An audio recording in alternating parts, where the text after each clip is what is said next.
You've been searching for so long, haven't you? Searching for peace that lasts, for answers that make sense. For over 2,000 years, Buddhist masters have shared stories, simple, profound Zen stories that cut through complexity and point directly at truth.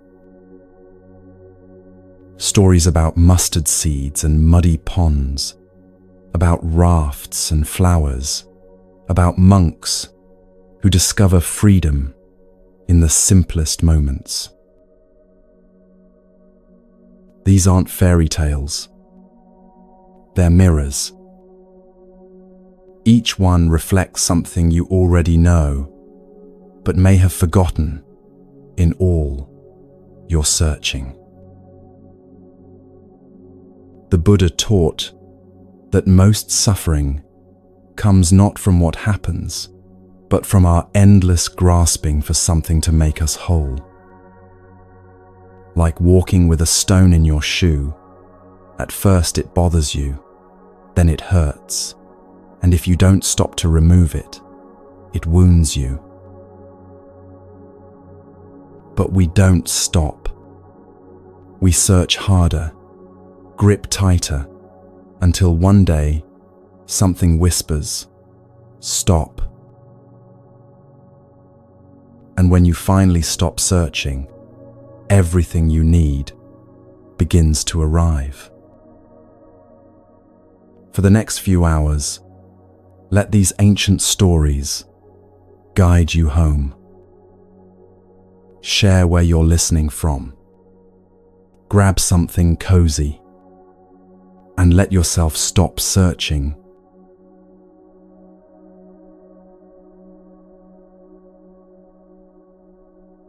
There's a story the Buddha once shared with one of his disciples. It's simple, but it holds everything you need to understand about balance, about effort, about how to live without breaking yourself in the process. This disciple was intense, dedicated, the kind of person who gives everything to what they believe in. He had come to the Buddha seeking enlightenment, and he approached his practice the way he had approached everything else in his life, with absolute, unrelenting effort. He meditated for hours without moving. He barely ate. He pushed himself past exhaustion, past discomfort, into something that looked like discipline, but felt like punishment. And still, he wasn't finding peace. If anything, he was becoming more frustrated, more tense, more trapped inside his own striving. One day, the Buddha noticed this. He sat down beside the disciple and asked him a simple question. "Before you came here, didn't you play the lute?" The disciple nodded. He had been a musician, a skilled one. The Buddha smiled gently. "Tell me, when you played, how did the lute sound best?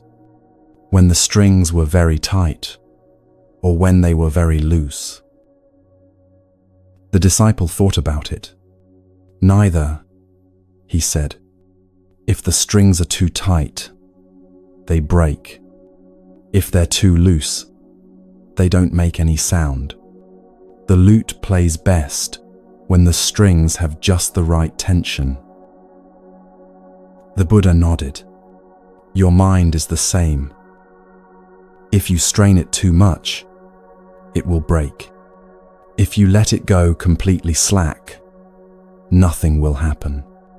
But if you find the right balance, not too tight, not too loose, that's when the music begins."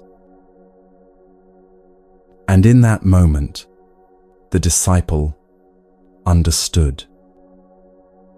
He had been living at one extreme, thinking that was the only way to be serious, to be committed, to be worthy. But the Buddha wasn't asking him to stop trying. He was asking him to stop forcing. This teaching, this image of the lute strings, is one of the most beautiful in all of Buddhism because it applies to everything. Your relationships, your work, your expectations of yourself. When you hold too tightly, things snap. When you don't care at all, nothing grows. But when you find that place in between, where you're engaged, but not desperate, present, but not clinging, that's where life starts to flow. Let me bring this into your world right now, because that's where it matters most. Think about waiting for a message from someone you care about. Maybe you had a difficult conversation. Maybe there's tension. And now you're waiting, checking your phone, refreshing, wondering. The tight string, obsessing, imagining every worst-case scenario, unable to focus on anything else. The loose string, shutting down completely, telling yourself you don't care when you do. The right tension, acknowledging that you care, that it matters, but also giving yourself permission to be present with your own life while you wait. Not forcing an outcome, not pretending you're unaffected, just holding it lightly. Or think about someone in your life who you keep hoping will change. Maybe it's a partner who doesn't listen the way you need them to. Maybe it's a parent who still treats you like a child. Maybe it's a friend who takes more than they give. The tight string, trying to fix them, control them, convince them, explain yourself over and over until you're exhausted. The loose string, cutting them off completely, walking away without ever expressing what you need. The right tension, being honest about your boundaries, saying what's true for you, and then releasing your attachment to whether they change or not. Loving them without needing them to be different. Or, if that's not possible, creating distance without bitterness. This is what the Buddha meant by the middle way. It's not about being moderate in some bland, lifeless sense. It's about finding the place where you're fully alive, fully engaged, but not strangling yourself or anyone else in the process. And here's the thing. This balance isn't something you find once and keep forever. It shifts. Some days you'll need to tighten the string a little. Some days you'll need to loosen it. The practice is in noticing, in adjusting, in being honest with yourself about what's actually happening, not what you think should be happening. That honesty, that willingness to keep checking in, is where the real strength lives. Because you're not running on autopilot anymore. You're not reacting from old patterns. You're choosing, moment by moment, how much to hold and how much to release. And that's not weakness. That's mastery.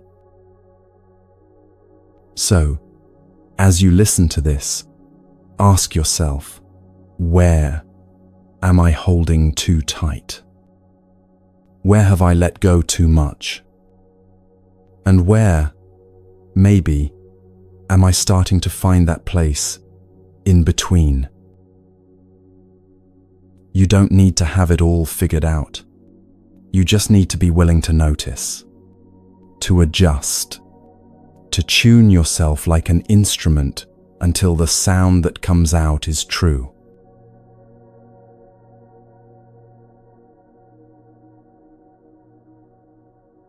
Now, you might be wondering why this is so hard, why finding that balance feels almost impossible sometimes. And the answer, at least in part, is this. It goes against everything most of us were taught. Many of us grew up with a very specific idea of what it means to be strong. If something hurts, you push through it. If you're exhausted, you keep going. If you want something, you fight for it until there's nothing left to give. We learn that stopping means failing, that letting go equals losing, that softening is the same as being weak. And maybe you've lived like that for years, gritting your teeth, proving you can handle it, never allowing yourself to rest. But somewhere along the way, something started to feel wrong. Not the kind of wrong that comes from doing something bad, but the kind that comes from doing something that no longer fits who you're becoming. The thing is, we were taught to equate strength with force, with resistance, with never backing down. And in some situations, yes, that matters. But when you apply that same energy to everything, to every emotion, every relationship, every moment of uncertainty, you don't become stronger. You become exhausted. Buddhism looks at this completely differently. In the Buddhist view, letting go isn't weakness. It's one of the most profound acts of wisdom a person can practice. Not letting go because you've given up. Not letting go because you don't care. But letting go because you've finally understood that holding on is causing you harm. There's a difference between surrendering to life and surrendering your life. One is wisdom, the other is defeat. And the Buddha spent his entire teaching life helping people understand which is which. When you let go in the Buddhist sense, you're not abandoning yourself. You're not saying, I don't matter, or my needs don't count. You're saying something much more powerful. I matter too much to keep hurting myself this way. Think about the things you hold on to. Maybe it's a relationship that's been draining you for months. Maybe it's a job that doesn't align with who you are anymore. Maybe it's a version of yourself you've been trying to become, but deep down, you know it was never really you. And you stay. Not because it's working, but because leaving feels like admitting defeat.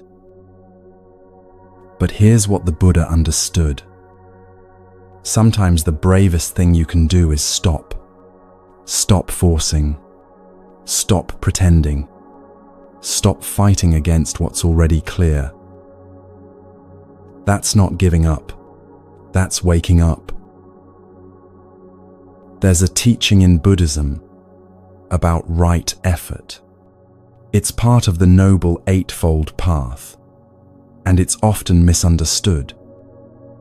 People think it means you should always be trying, always striving, always pushing forward. But that's not what it means at all. Right effort means knowing when to act and when to release, when to speak and when to stay silent, when to hold on and when to let the rope slip through your fingers. It's the difference between a clenched fist and an open hand. One can't receive anything. The other can hold the entire world without grasping. So if you've been told your whole life that letting go makes you weak, I want you to hear this clearly. The people who taught you that were probably exhausted too. They were holding on because they didn't know there was another way. And now you do. You can stop fighting without stopping caring. You can release control without losing yourself. You can soften without breaking. And that's not defeat. That's freedom.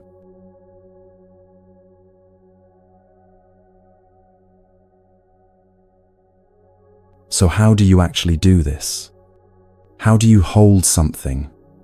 A hope, a relationship, a dream, without strangling it?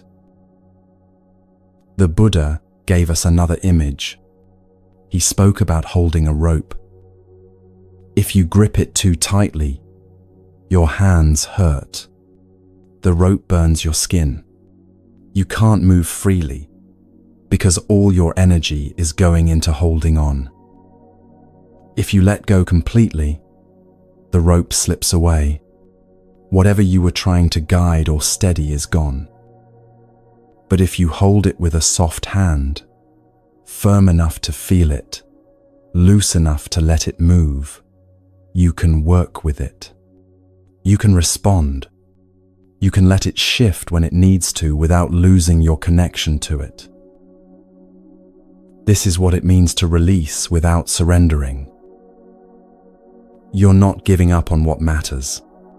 You're giving up on the illusion that strangling it will keep it safe. And I know how hard that is. Because when something matters to you, your first instinct is to protect it, to control it, to make absolutely sure it doesn't slip away. But the tighter you hold, the more fragile everything becomes. I've watched people destroy relationships by trying too hard to keep them. I've seen people burn out from jobs they loved because they couldn't let themselves rest. I've known so many who've turned something beautiful into something suffocating, not because they didn't care, but because they cared so much, they forgot how to breathe. And the sad truth is this: what you strangle, you kill. Even if you're doing it out of love. So letting go, really letting go, isn't about caring less. It's about trusting more. Trusting that you can handle whatever comes. Trusting that if something is meant to stay, it will. Trusting that your worth isn't determined by how tightly you can hold on. And most of all, trusting that peace matters more than control. In Buddhism, this is sometimes called non-attachment. But that word can sound cold, distant, like you're supposed to stop caring about anything. That's not it at all. Non-attachment means you can love fully without needing to possess. You can want something without being destroyed if it doesn't come. You can care deeply while also accepting that not everything is yours to control. It's not detachment. It's freedom. So here's the question I want to leave with you as we move forward together. What are you holding right now that you could hold a little more softly? Not let go of completely, not abandon. Just loosen your grip on. Maybe it's an outcome you've been obsessing over. Maybe it's a grudge you've been carrying. Maybe it's a version of yourself you keep trying to force into existence. What would happen if you just softened? If you let yourself hold it like you'd hold something precious but fragile, with care, but without crushing it? You don't need to have the answer right now. You don't need to do anything at all. Just notice. Just wonder. Because the practice of letting go isn't a single moment. It's 1,000 small choices to keep your hand open instead of clenched. And each time you choose openness, you're choosing freedom. You're choosing trust.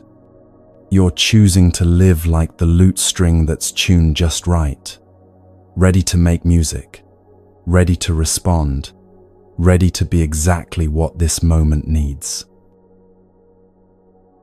Not broken, not slack, just alive. But what happens when the pain is so deep, you can't imagine releasing it? The Buddha understood this too. One of his most powerful teachings came from a mother's unbearable grief.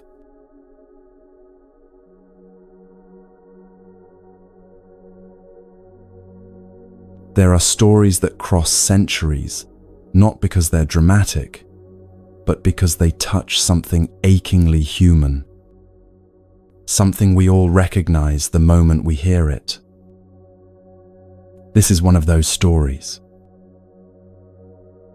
A woman had lost her child, her only son, a little boy she had carried, nursed, watched take his first steps, a child whose laughter filled their home, whose small hand fit perfectly inside hers.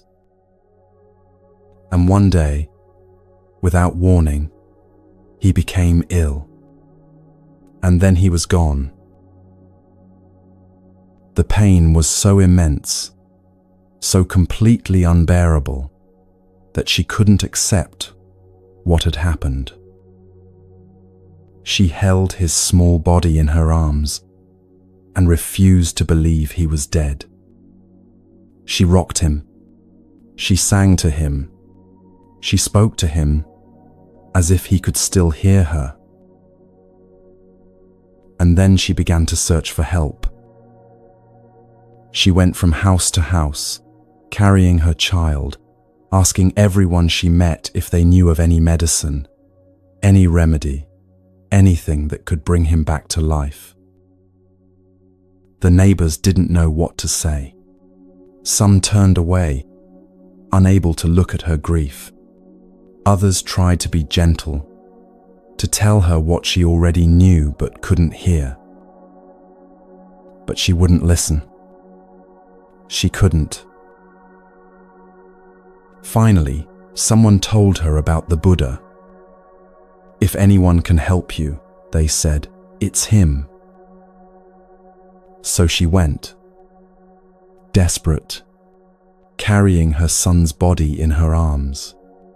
And when she found the Buddha, she fell at his feet and begged him. Please, she said, please use your power, your wisdom, whatever you have. Just bring my son back to me. I know you can do this. Please. The Buddha looked at her with infinite gentleness. He didn't tell her she was wrong to ask. He didn't lecture her about acceptance or the nature of death. He simply said, I will help you, but first, I need you to bring me something. Her heart leaped. Anything, she said. Whatever you need. Bring me a mustard seed, the Buddha said. Just one, but it must come from a house where no one has ever died. A mustard seed. So simple, so small. Relief flooded through her. Of course she could do this. She would find 100 mustard seeds if that's what it took. She ran to the nearest house and knocked on the door. "Please," she said, "I need a mustard seed. Do you have one?" "Of course," they said, and brought her a handful. "But wait," she remembered. "Has anyone in this house ever died?" The family looked at each other. "Yes," they said quietly. "My father passed away last year." So she thanked them and moved to the next house. "Do you have a mustard seed? And has anyone here died?" "My sister," they told her, 2 years ago." She went to another house. "My husband." Another, "My mother." Another, "My child." House after house after house. Street after street. And at every door, the same answer. Everyone had lost someone. By the time the sun began to set, something in her had shifted. Not because the pain had disappeared, it was still there, sharp and deep, but because she had finally seen what she hadn't been able to see before. Death wasn't something that had singled her out. It wasn't a punishment or a cosmic mistake. It wasn't an exception. It was part of being human. Every family she had spoken to carried their own grief. Every home held memories of someone who was no longer there. Every person she met understood exactly what she was feeling because they had felt it too. She stopped searching for the mustard seed. Instead, she carried her son to a quiet place and said goodbye.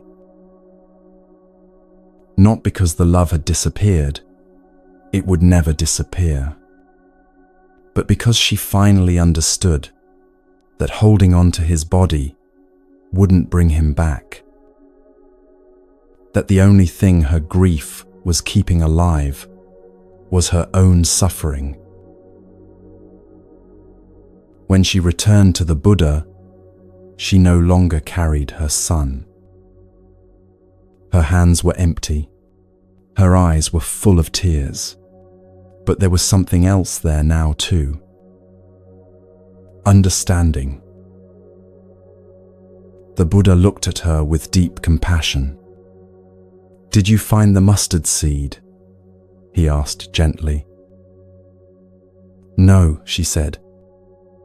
"I understand now. There is no house untouched by death. I thought I was alone in this pain, but I'm not. Everyone carries this. Everyone." And in that moment, something transformed. Not the circumstances. Her son was still gone, but her relationship to the loss. She had let go, not of her love, but of the belief that her grief made her separate from the rest of humanity. She had discovered that her pain, as deep as it was, connected her to every other person who had ever loved and lost. And somehow, that made it possible to breathe again.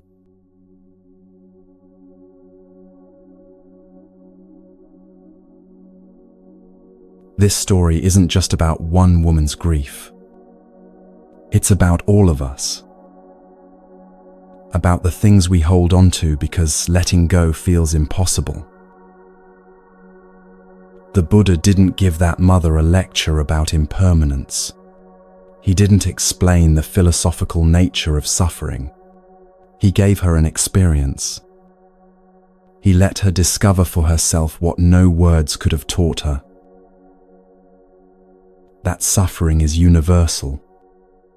That loss is part of the fabric of being alive.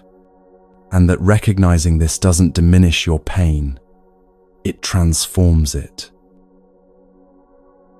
Because when you understand that everyone you meet has lost something, has grieved something, has carried something unbearable, your pain stops isolating you.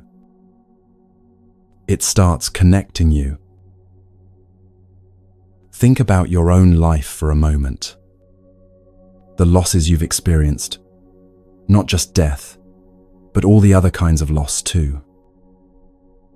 The relationships that ended, the dreams that didn't work out, the versions of yourself you had to leave behind, the people who walked away, the opportunities that closed, the innocence you can't get back. And maybe when those things happened, you felt like you were the only one. Like somehow life had been unfair specifically to you. Like if you had done things differently, been better, tried harder, you could have prevented it.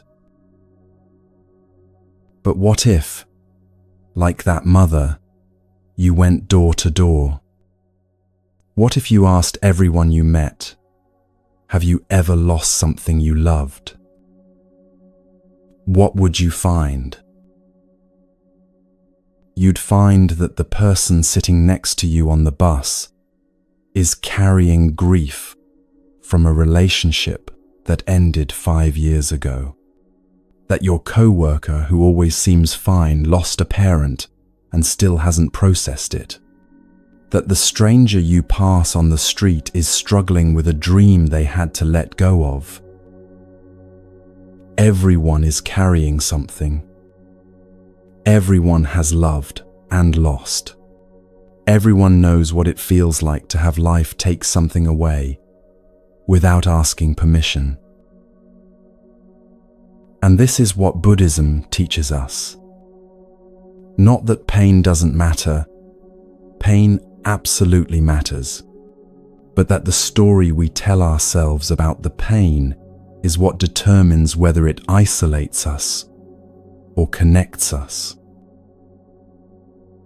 The Buddha didn't ask that mother to stop loving her son. He asked her to release her attachment to a reality that no longer existed. To stop fighting against what had already happened. To accept what is, even when what is breaks your heart. And there's a crucial distinction here that we often miss. Letting go doesn't mean you stop caring. It doesn't mean you forget. It doesn't mean the love disappears. Letting go means you stop demanding that reality be different from what it is. That mother could have spent the rest of her life in that state of denial, holding on to her son's body, refusing to accept what had happened. And in a way, that would have been a form of love, fierce, protective, unwilling to surrender. But it would have been a love that kept her trapped, a love that turned into suffering. When she finally let go, the love didn't disappear. It transformed. It became something she could carry without it destroying her. A memory instead of a weight. A tenderness instead of a wound that wouldn't heal. This is what Buddhism means by non-attachment. It's not about becoming cold or distant. It's about loving fully while also accepting that everything changes, that nothing stays, that holding too tightly doesn't keep things safe. It only hurts your hands.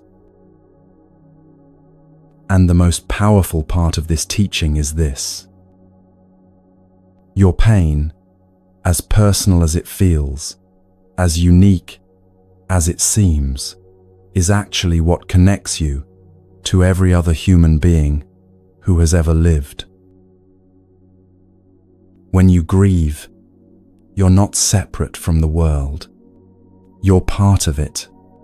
You're experiencing what it means to be human, to love, to lose, to continue anyway. So many of us suffer twice. Once from the actual loss, which is real and painful and unavoidable, and then again from the belief that we shouldn't be feeling this way, that something is wrong with us for struggling, that everyone else has it figured out, and we're the only ones falling apart. But you're not the only one. You never were.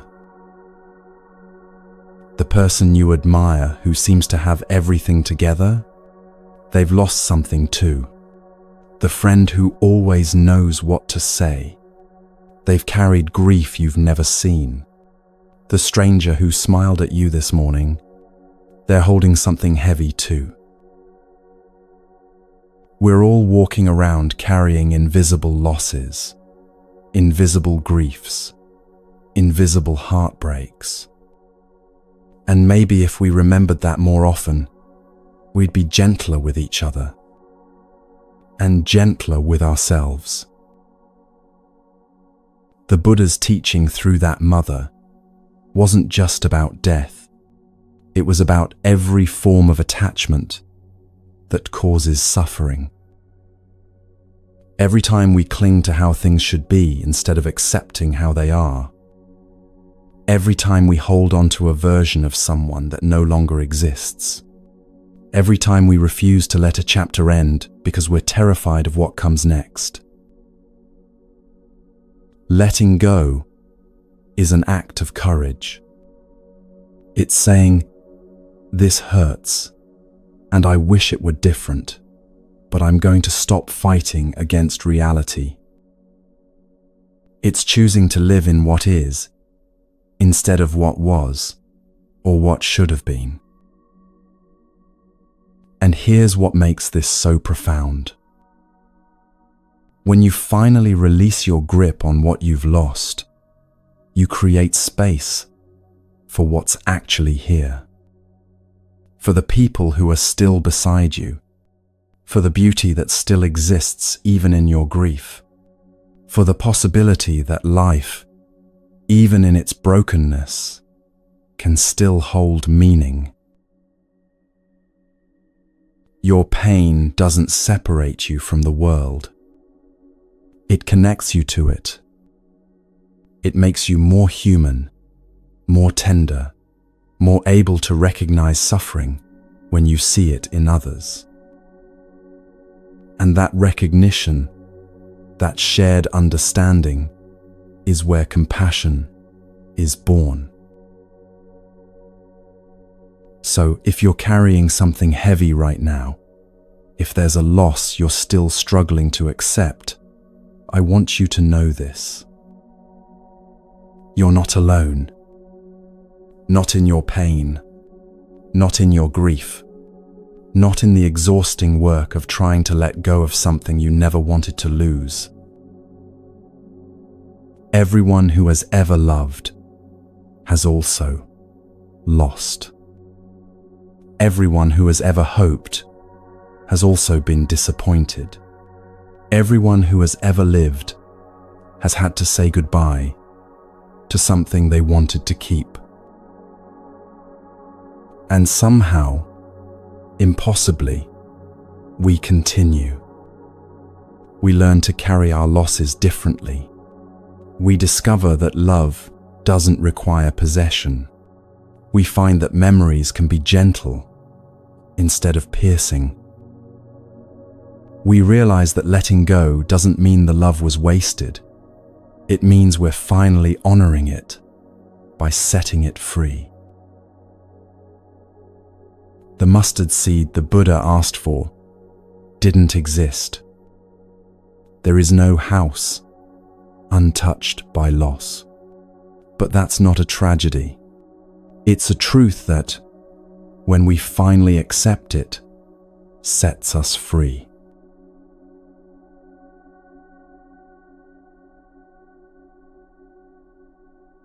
The Buddha once asked his student a simple question. If a person is struck by an arrow, is it painful? The student nodded. It is. The Buddha continued. If that same person is then struck by a second arrow, is it even more painful? Again, the student nodded. It is. Then the Buddha said something that has echoed through 2,500 years.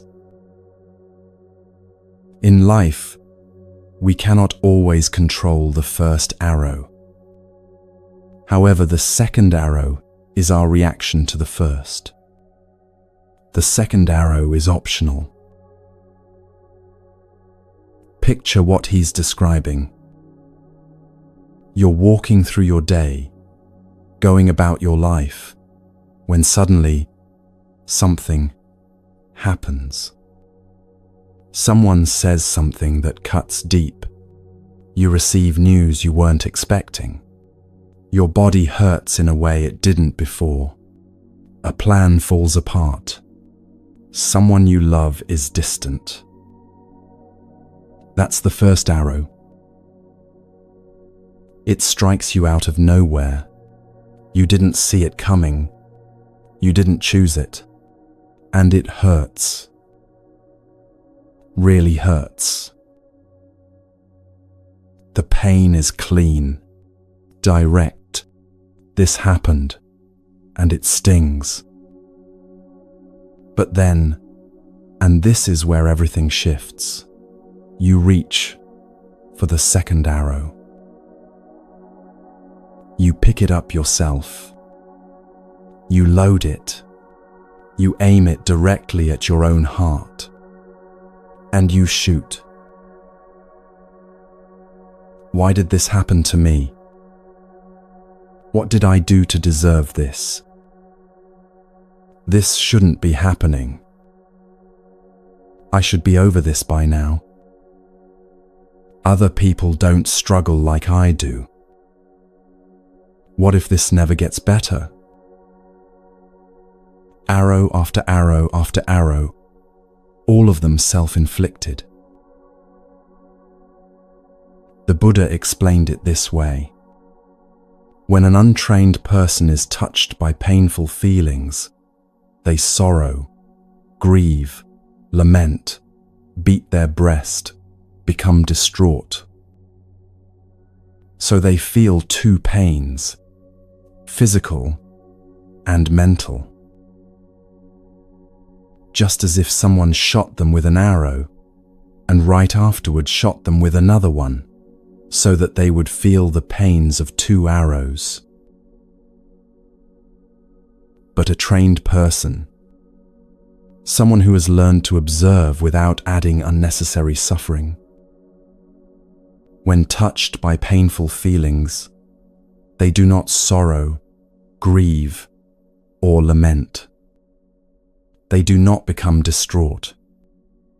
They feel one pain, physical, but not mental. Think about the last time something really hurt you. Maybe it was criticism from someone you care about.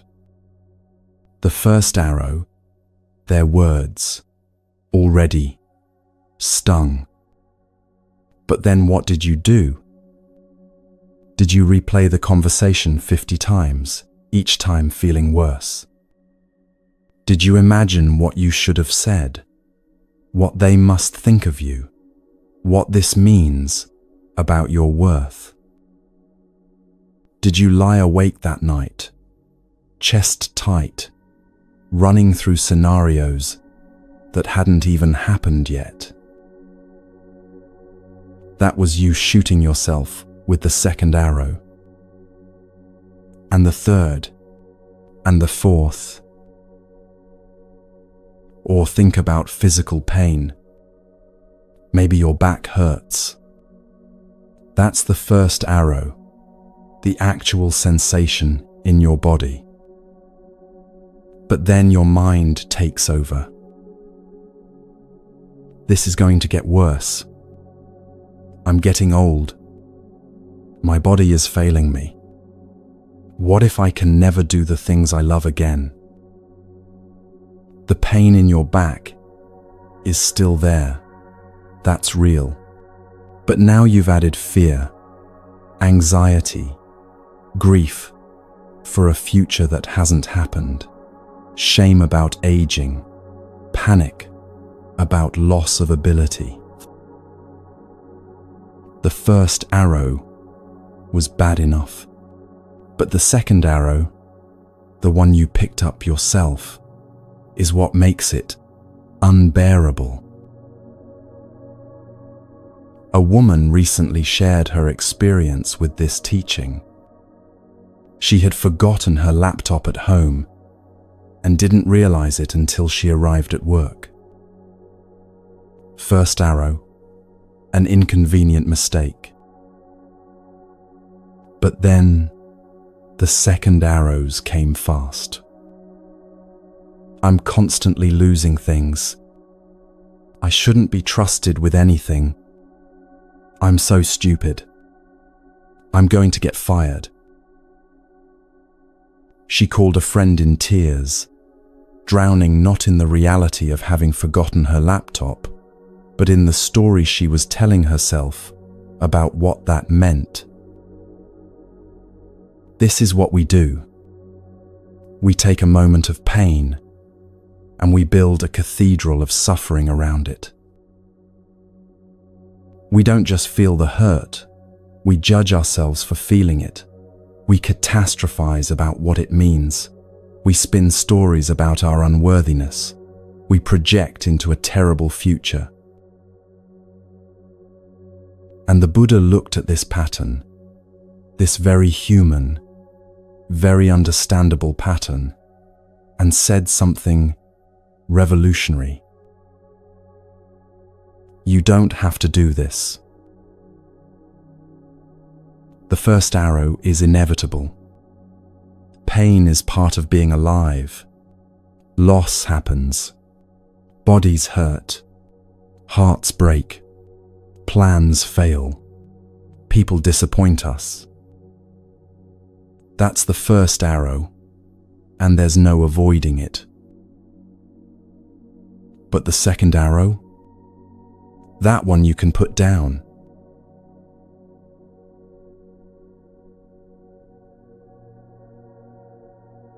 The mind has a voice you've probably heard your entire life without really noticing it. It's the voice that appears the instant something doesn't match what you wanted or expected. This shouldn't be happening. You wake up feeling anxious, and the voice says, "This shouldn't be happening." Someone cancels plans and the voice says, "This shouldn't be happening." Your body aches in new ways, and the voice says, "This shouldn't be happening." Your career isn't where you thought it would be. Your relationship feels distant. Your mind won't quiet down. And underneath all of it, that same refrain, "This shouldn't be happening." And from that one thought, a war begins. It's not loud. No one watching you would know that inside your mind, you're fighting a battle that never stops. You're arguing with reality itself. You're running through what you should have done differently. You're asking why, over and over again, as if the answer would change anything. Why is this happening? Why now? Why me? This is the internal war the Buddha recognized. The exhausting, invisible struggle that happens when you stand in the middle of your experience and say no to it. When you demand that this moment be different from what it is. And here's what makes this so painful. That resistance, that fighting against what's already here, doesn't change anything. It just makes you tired. Think about how much of your mental energy today went into wishing things were different. Wishing you weren't so anxious. Wishing that meeting had gone better. Wishing you could skip ahead to when everything feels easier. Wishing you were someone who didn't struggle so much. All that wishing, all that resistance, all that mental thrashing against what already is. The Buddha saw this pattern so clearly it became foundational to everything he taught. He said that suffering arises not just from difficult circumstances, but from our resistance to those circumstances. Pain is inevitable. That's the first arrow. But suffering, that's what happens when we pick up the second arrow and shoot ourselves with it again and again. It's the difference between my chest feels tight and my chest feels tight and something must be wrong with me, and what if I'm having a heart attack, and why am I always so anxious, and normal people don't feel like this.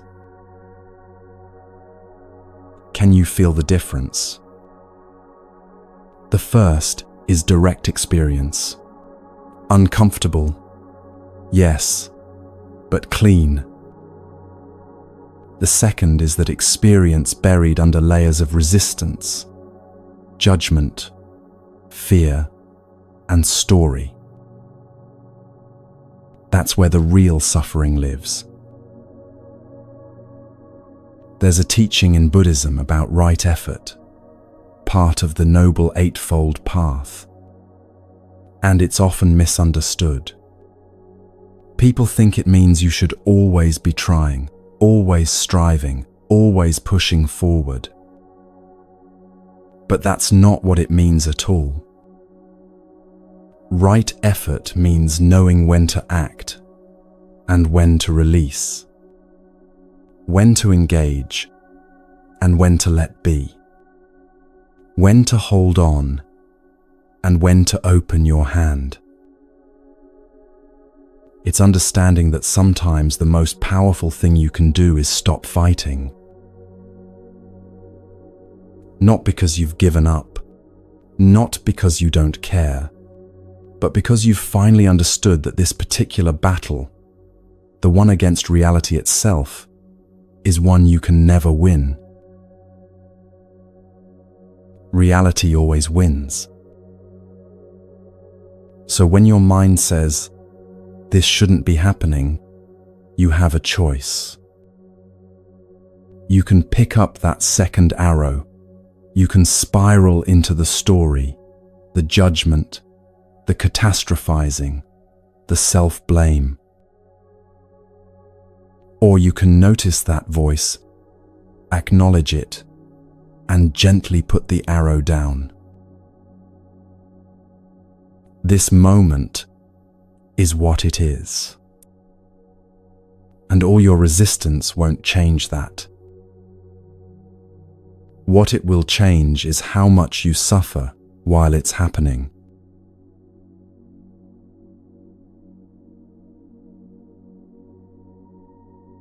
So what do you do instead?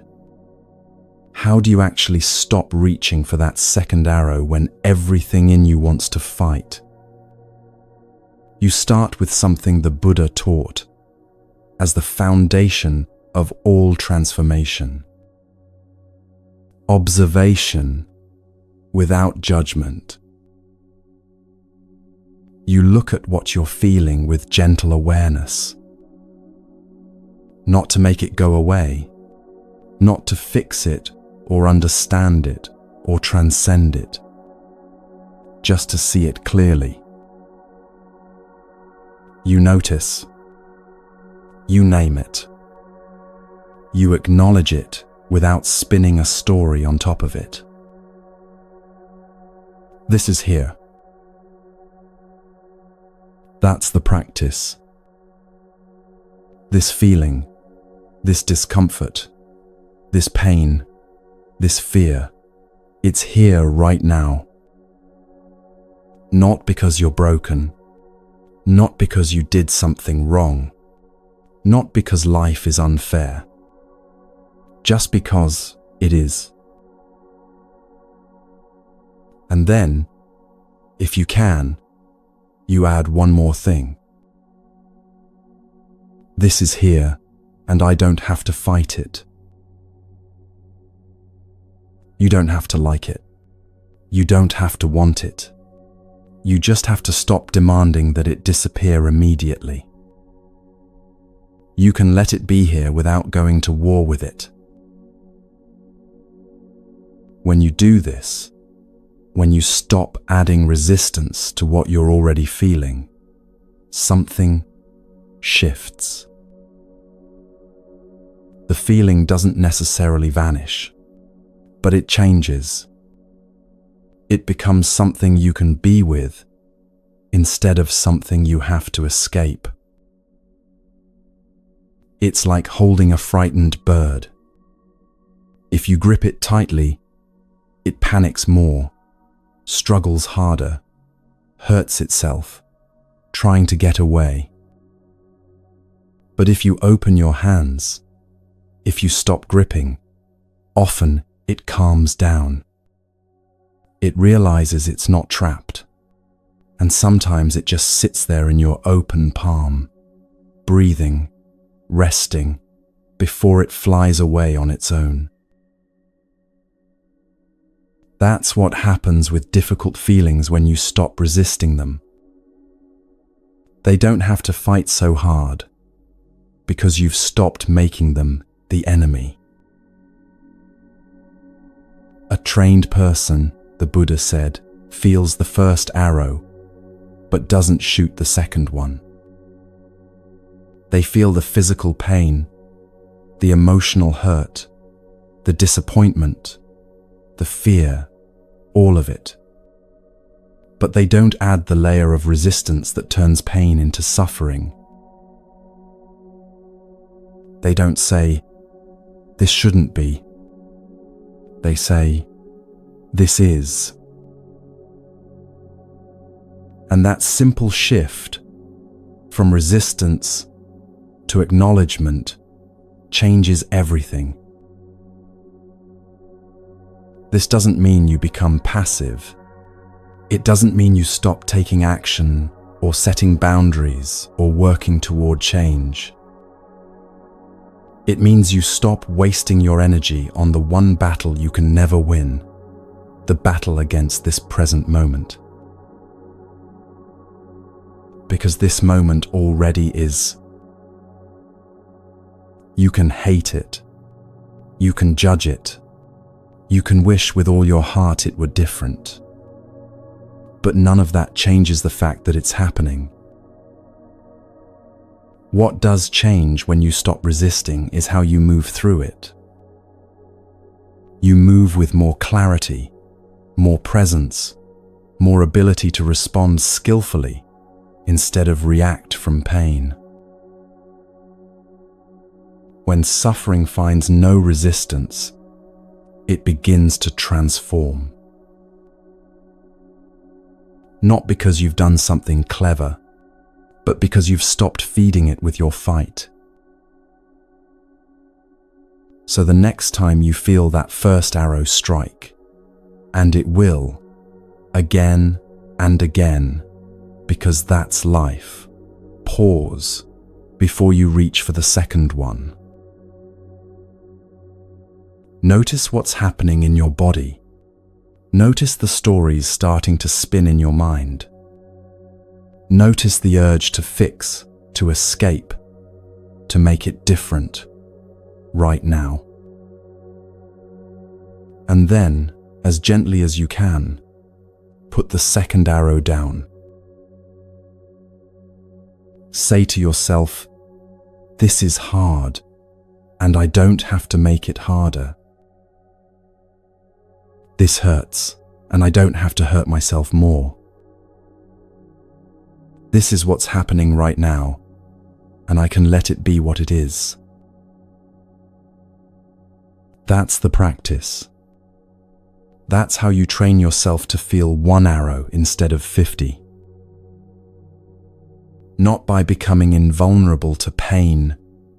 You're human. You'll always feel the first arrow.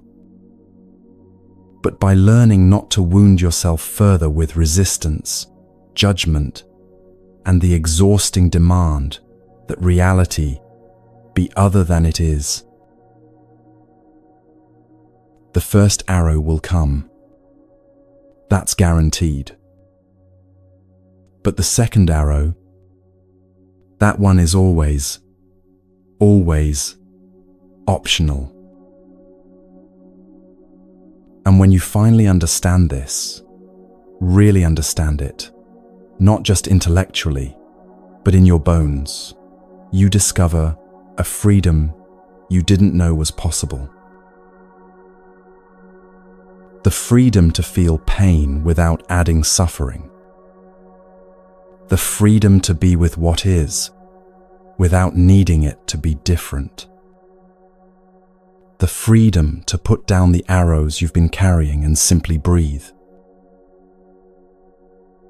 But our minds don't just resist what's happening now. They try to control what hasn't even happened yet.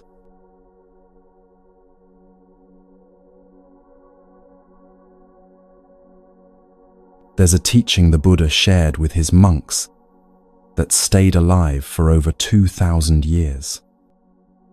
Not because it's complicated, but because it's so startlingly true. It's the story of a man and a boat. This man was traveling through the countryside when he came to a wide, fast-flowing river.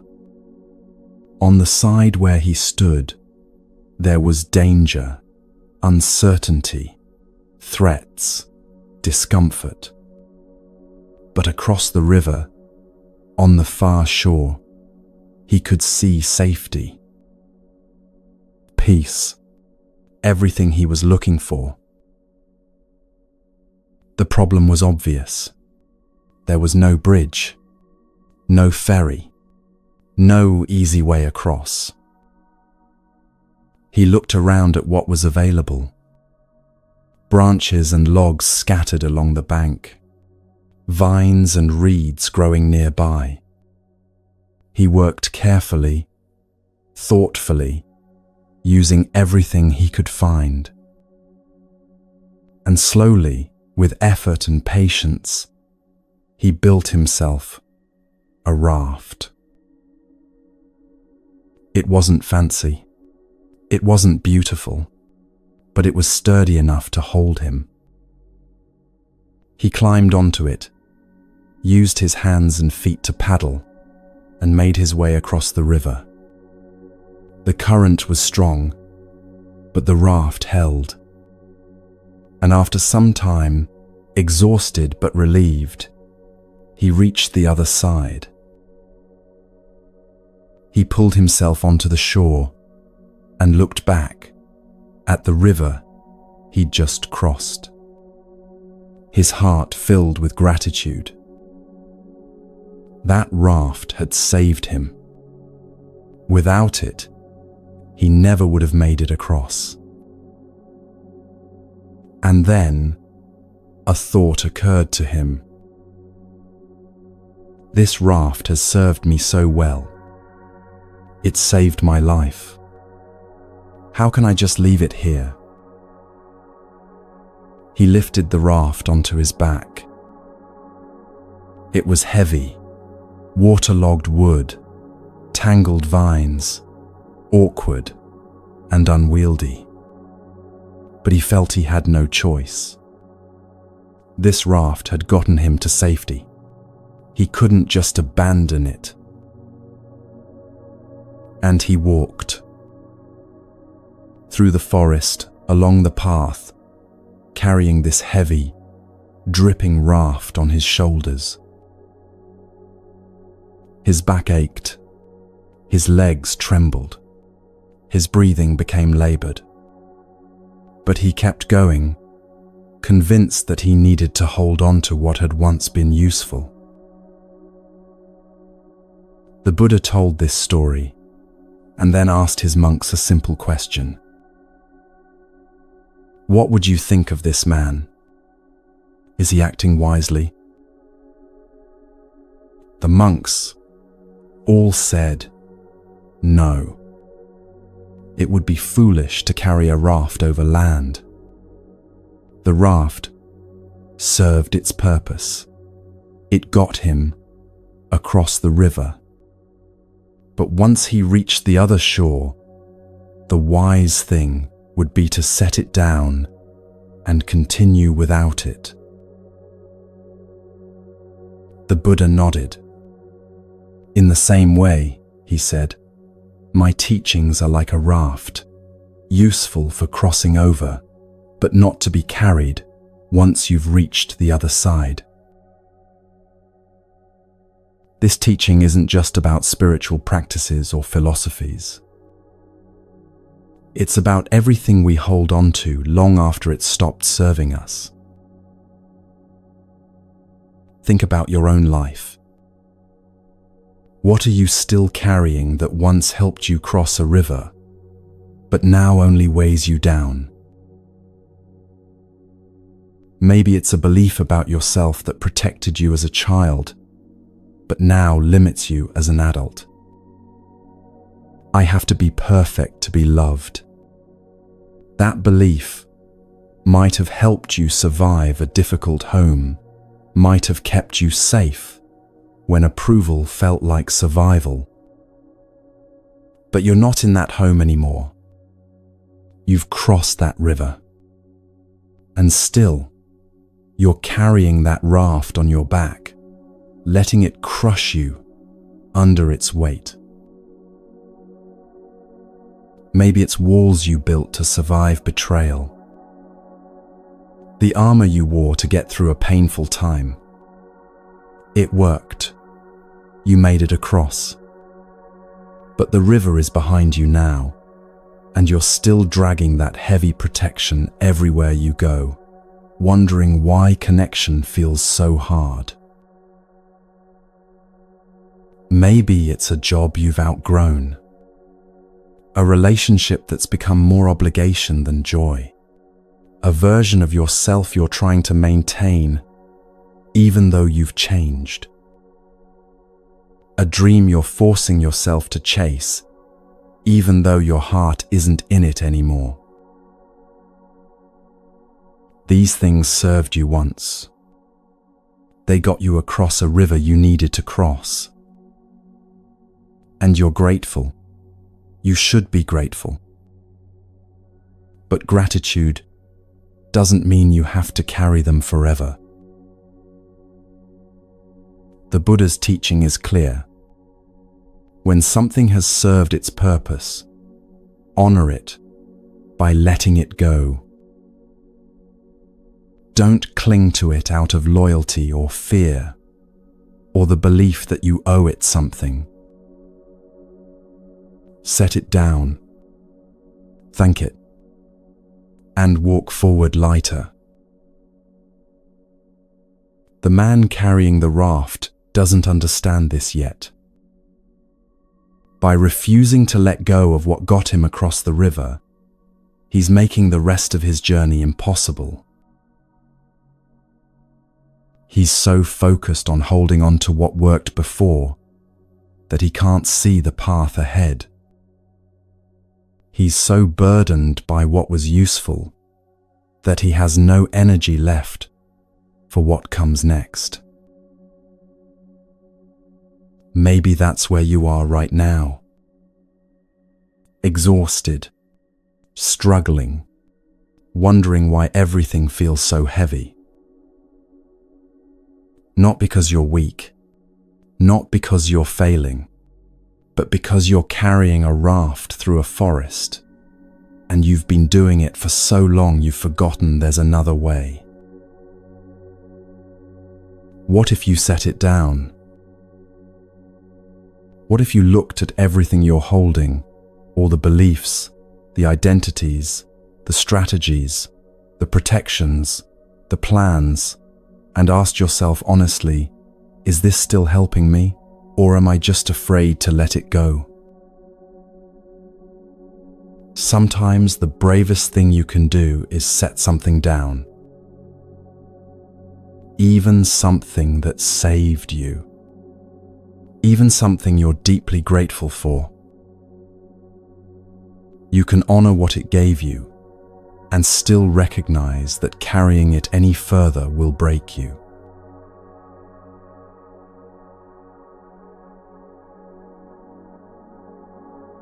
Understanding this pattern is one thing. Breaking free from it is another. Most of us live with an illusion so deeply embedded we don't even notice it. The belief that if we can just control enough, plan enough, prepare enough, predict enough, we'll be safe. That if we hold tightly enough to what's worked before, we won't have to face the unknown. The mind does this naturally. It looks for patterns. It tries to predict.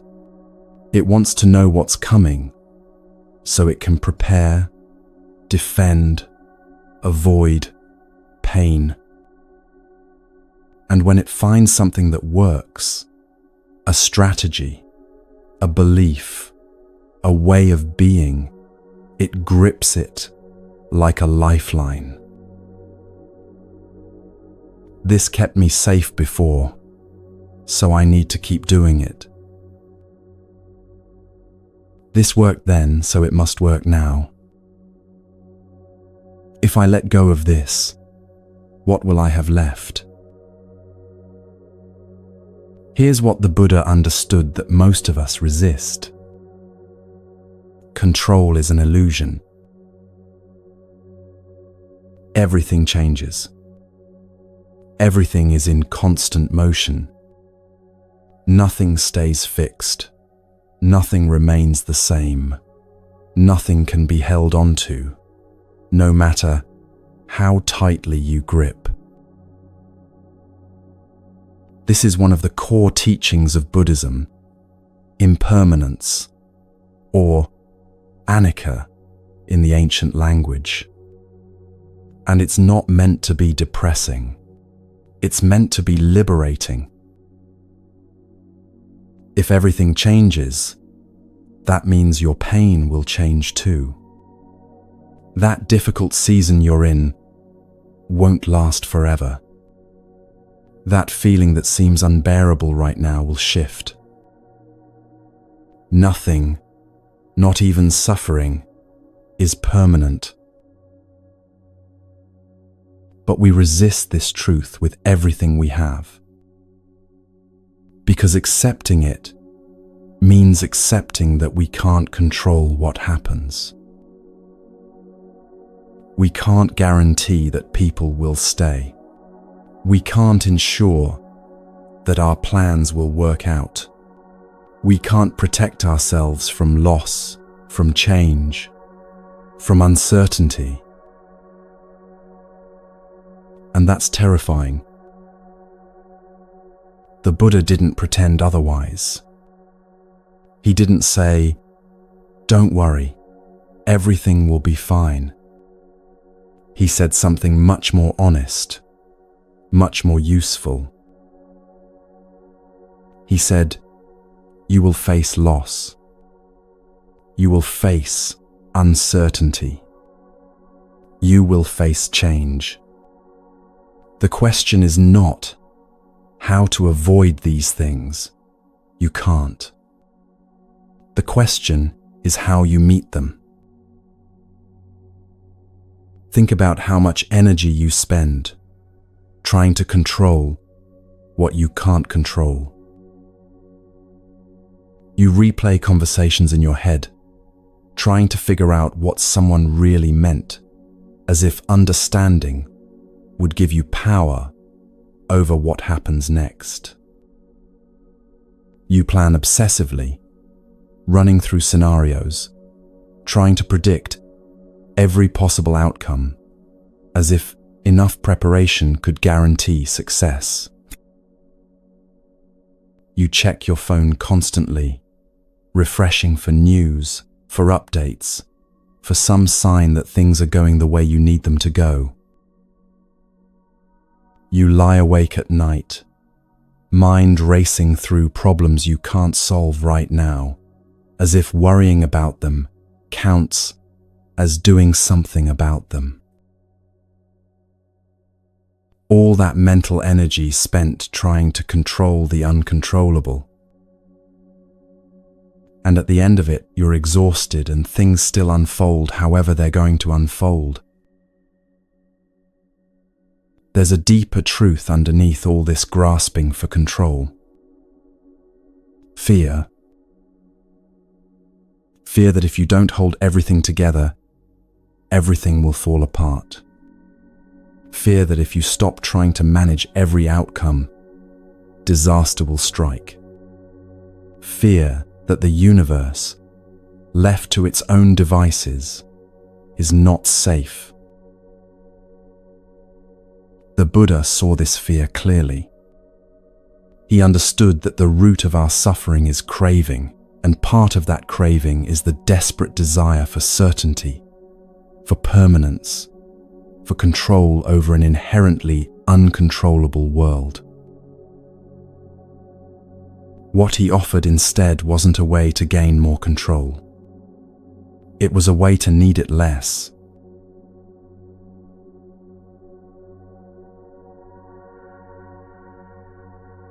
Here's what the Buddha taught about real power. The kind that doesn't evaporate the moment circumstances change. You can't control whether you get that job, but you can control how you prepare, how you show up, how you respond if the answer is no. You can't control whether someone loves you back, but you can control whether you're honest about your feelings, whether you treat them with kindness, how you handle disappointment if they choose differently. You can't control whether your body stays healthy, but you can control how you care for it, how you speak to yourself when it struggles, whether you meet illness with compassion or with shame. You can't control the economy, the weather, other people's choices, the passage of time, or the fact that everything you love will eventually change. But you can control this breath, this response, this moment of kindness, this choice to be present instead of lost in worry about what might happen tomorrow. That's where your real power lives. Not in managing the external world, but in tending to your internal one.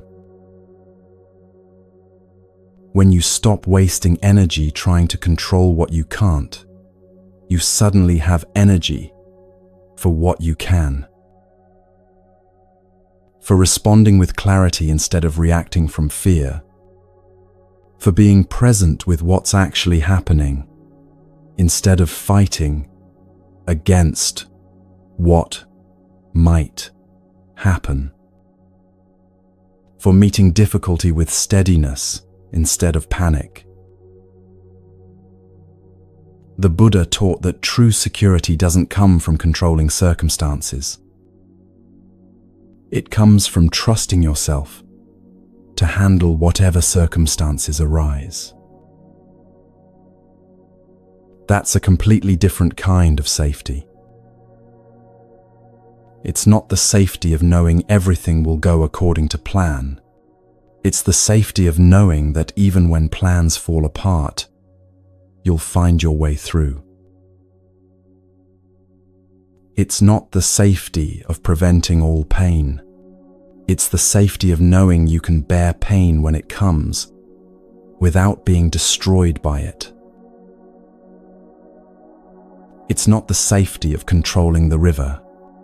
It's the safety of learning how to navigate it. Imagine how different your life would feel if you woke up tomorrow and stopped trying to control everything. If instead of spending your mental energy worrying about outcomes, you focused it on being present with what's actually in front of you. If instead of bracing against uncertainty, you relaxed into it, trusting that you have what you need to respond to whatever comes.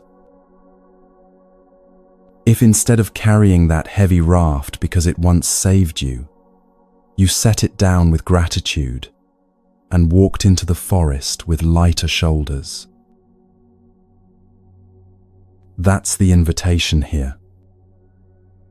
Not to stop caring about outcomes, not to become passive or detached, but to shift where you place your trust. Stop trusting in your ability to control the uncontrollable. Start trusting in your ability to meet life as it comes. The river will keep flowing. The weather will keep changing. People will make their own choices. Your body will age. Loss will visit you again. You can't stop any of that. But you can stop exhausting yourself, pretending you can. And when you finally let go of the illusion of control, when you stop carrying rafts that are only weighing you down, when you trust yourself instead of trying to control everything around you, that's when real peace becomes possible.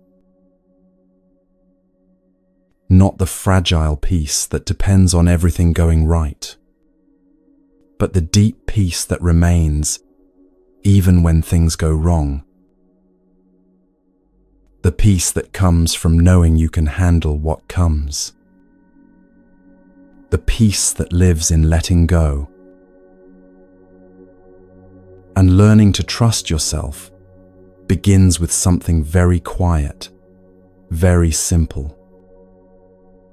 It begins with the practice of letting go.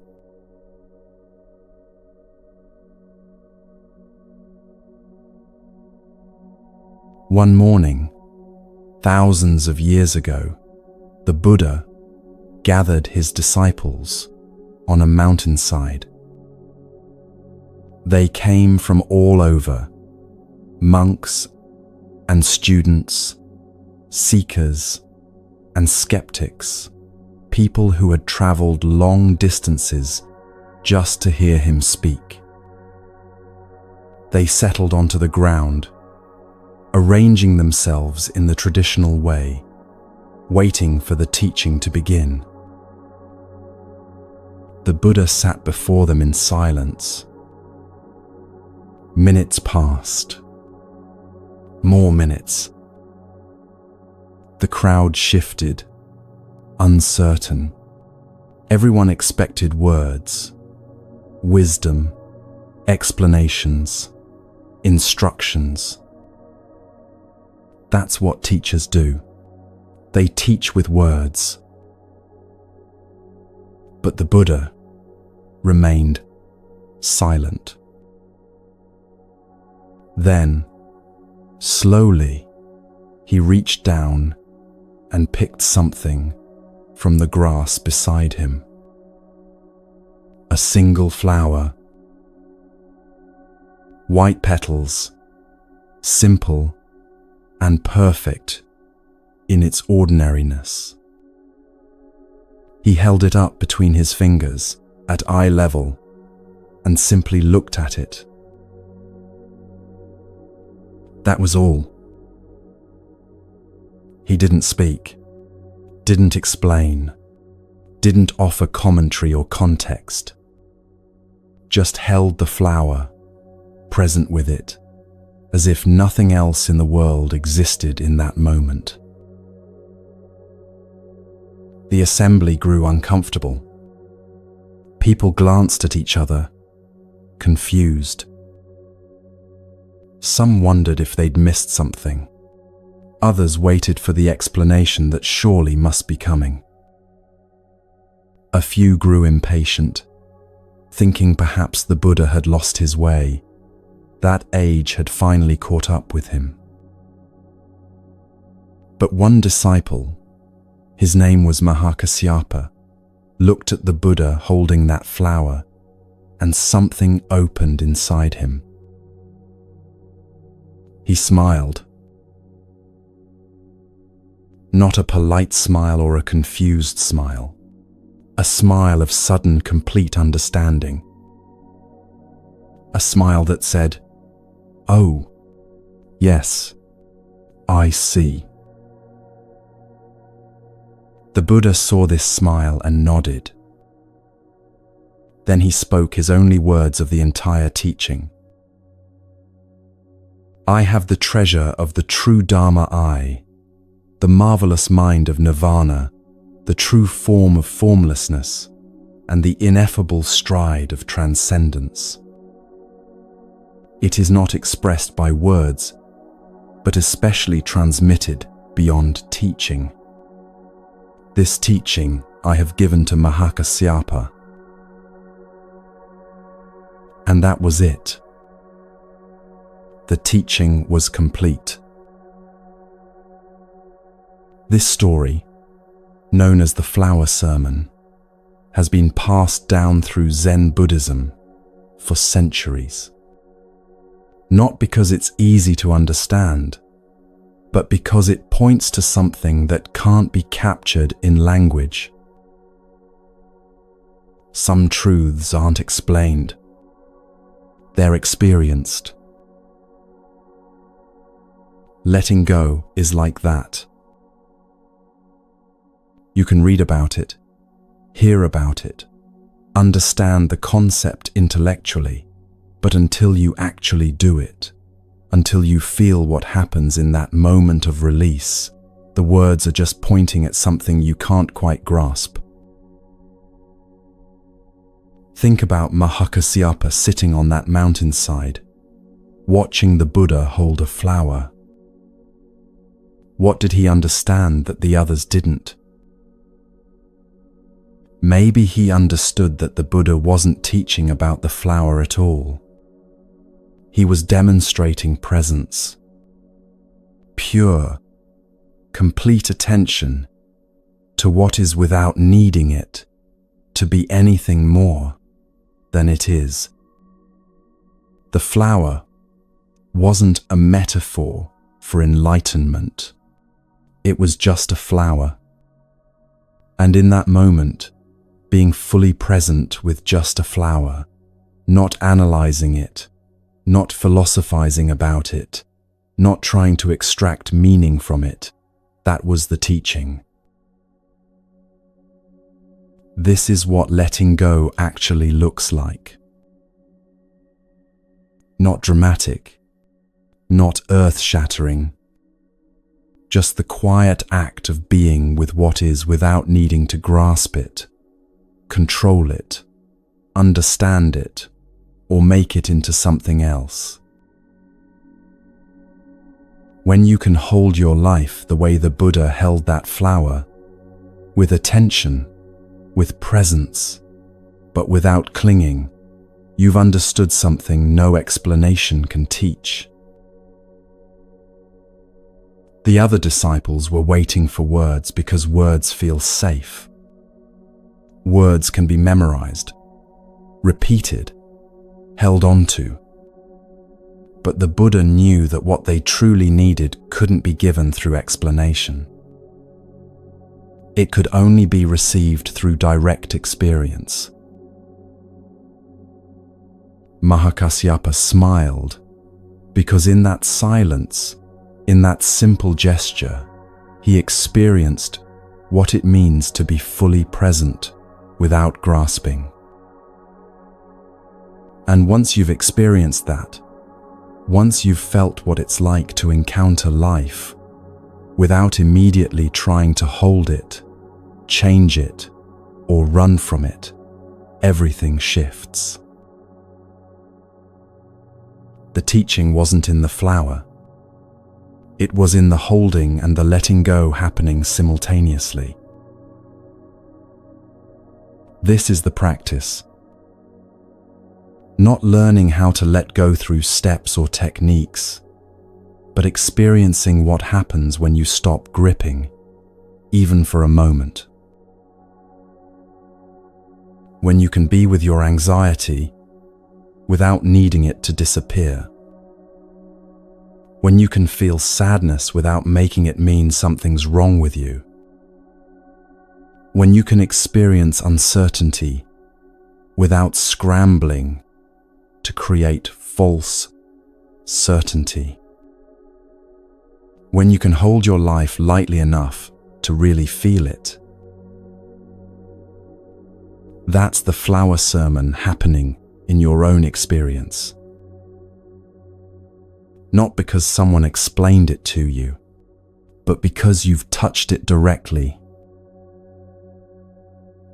And maybe right now, reading these words or hearing this story, you still don't fully understand. That's okay. Mahakasyapa was the only one who smiled that day. The others didn't get it yet. But the teaching was still given to all of them. Sometimes you receive a teaching years before you understand it. Sometimes you have to live through more rivers before the raft metaphor makes sense. Sometimes you have to feel 100-second arrows before you recognize when you're about to shoot yourself again. The Buddha held up a flower. One person smiled. And 2,500 years later, we're still talking about it. Not because we can explain what happened, but because something in us recognizes that there's a truth there worth pointing toward. The practice of letting go isn't about mastering a technique. It's about having moments, maybe brief, maybe fleeting, where you experience what it feels like to be fully present without clinging. And once you've felt that, even once, you can't unknow it. You've tasted freedom, and you'll spend the rest of your life learning how to come back to that experience again and again.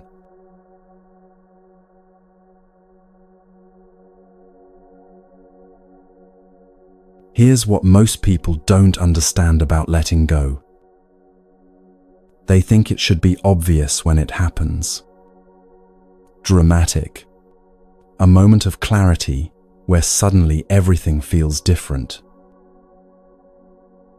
But that's not how it usually works. Letting go is quiet. It happens in small, almost invisible ways that you might not even notice at first. A thought that used to loop endlessly in your mind. I should have said this.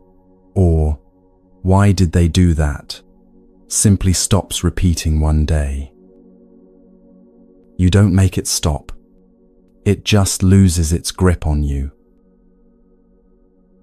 A resentment you've carried for years becomes less heavy. Not because you forced yourself to forgive, but because somewhere along the way, without you noticing exactly when, the weight started to lift. An old identity you've been clinging to, I'm the responsible one, or I'm the one who never gets it right, begins to feel less solid. less like truth and more like a story you've been telling. This is how transformation actually happens. Not all at once, not dramatically, but through small moments of release that accumulate over time until one day you realize you're not carrying what you used to carry. The Buddha taught observation as the foundation of all practice. Not forcing change, but watching what happens with clear, kind attention. When you observe a thought without getting swept into it, something loosens. When you notice a physical sensation without immediately trying to fix it, something softens. When you see a pattern in yourself without judging it, something begins to shift. This is the invisible work. The practice that doesn't look like practice because nothing dramatic is happening. You're just sitting with what is, breathing, noticing, not trying to make anything happen, but also not running away. And in that space, that small gap between stimulus and reaction, freedom grows. Imagine you're holding a stone in your hand. Your fist is clenched around it, gripping it so tightly your knuckles have gone white. You've been holding it so long you've forgotten what it feels like to have an open hand. Now imagine you simply relax your fingers. You don't throw the stone away. You don't make a big gesture. You just stop gripping. What happens? The stone falls. Naturally, effortlessly.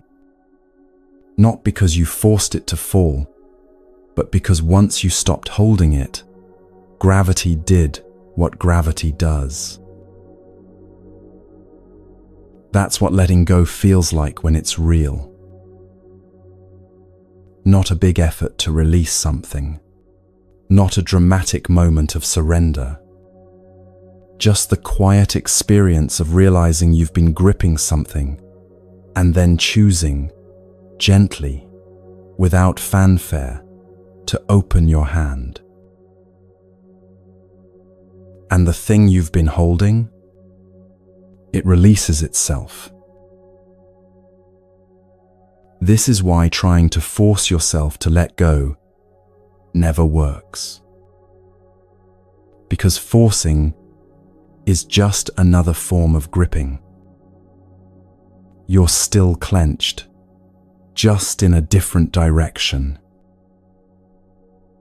Real letting go happens when you stop doing, when you allow rather than force, when you open rather than push away. The practice trains you to recognize when your hand is closed. That's all. Just noticing, oh, I'm gripping this. I'm holding on to this thought, this hurt, this need to control, this fear. And in the noticing itself, sometimes the grip loosens. Not because you made it happen, but because awareness has a natural way of softening what we hold too tightly. Over time, you get better at recognizing the sensation of gripping versus the sensation of allowing. You start to notice sooner when you're clenching around something, and you learn slowly through practice, through many attempts, how to relax your hand. This is the invisible transformation the Buddha pointed to when he held up that flower. Not a change you can see from the outside, but a fundamental shift in how you relate to your own experience.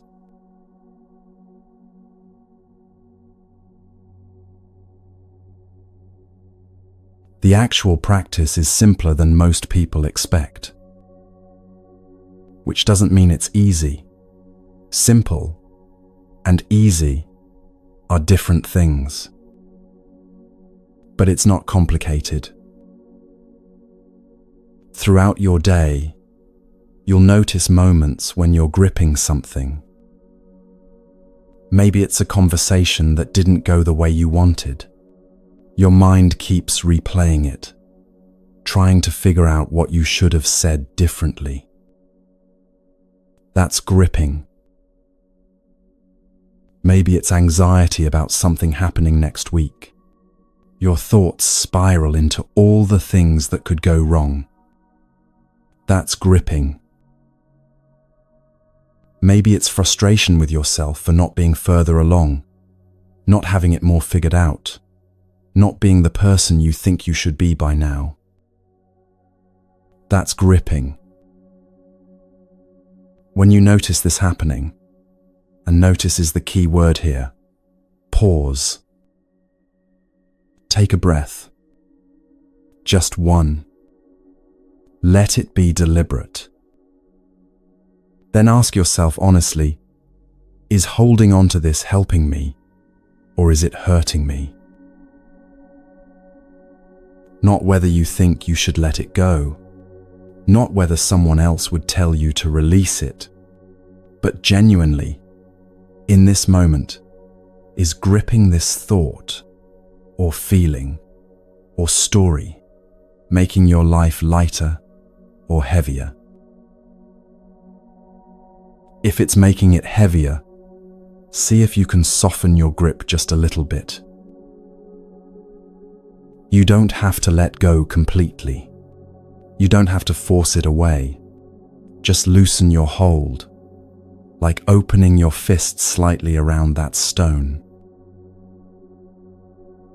This isn't about perfection. You're not trying to become someone who never grips, never clings, never holds on to anything. That's not human. That's not real. This is about training yourself to notice when you're gripping, and then having the option, just the option, to release a little. Some days you'll notice, and you'll be able to let go. Some days you'll notice, and you won't be ready yet, and that's okay too. The noticing itself is the practice. Over weeks and months and years, these small moments of release add up. You're building a different relationship with your thoughts, your feelings, your life. One where you're not constantly at war with what is. And gradually, so gradually, you might not notice it happening. You'll discover you're carrying less, moving lighter, breathing easier. Not because you've achieved some perfect state of non-attachment, but because you've learned, moment by moment, breath by breath, how to hold your life with an open hand instead of a clenched fist. This practice asks something of us that our culture rarely values: flexibility, the willingness to bend.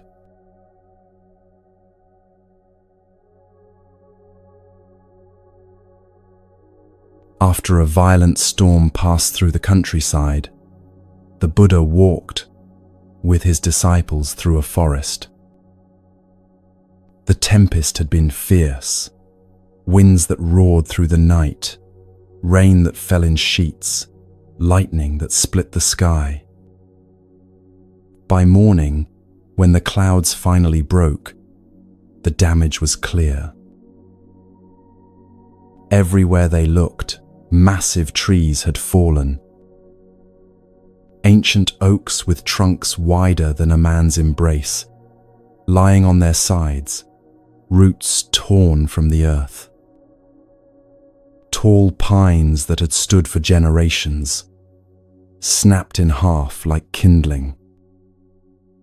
The forest floor was scattered with broken branches, shattered wood, the debris of things that couldn't bend.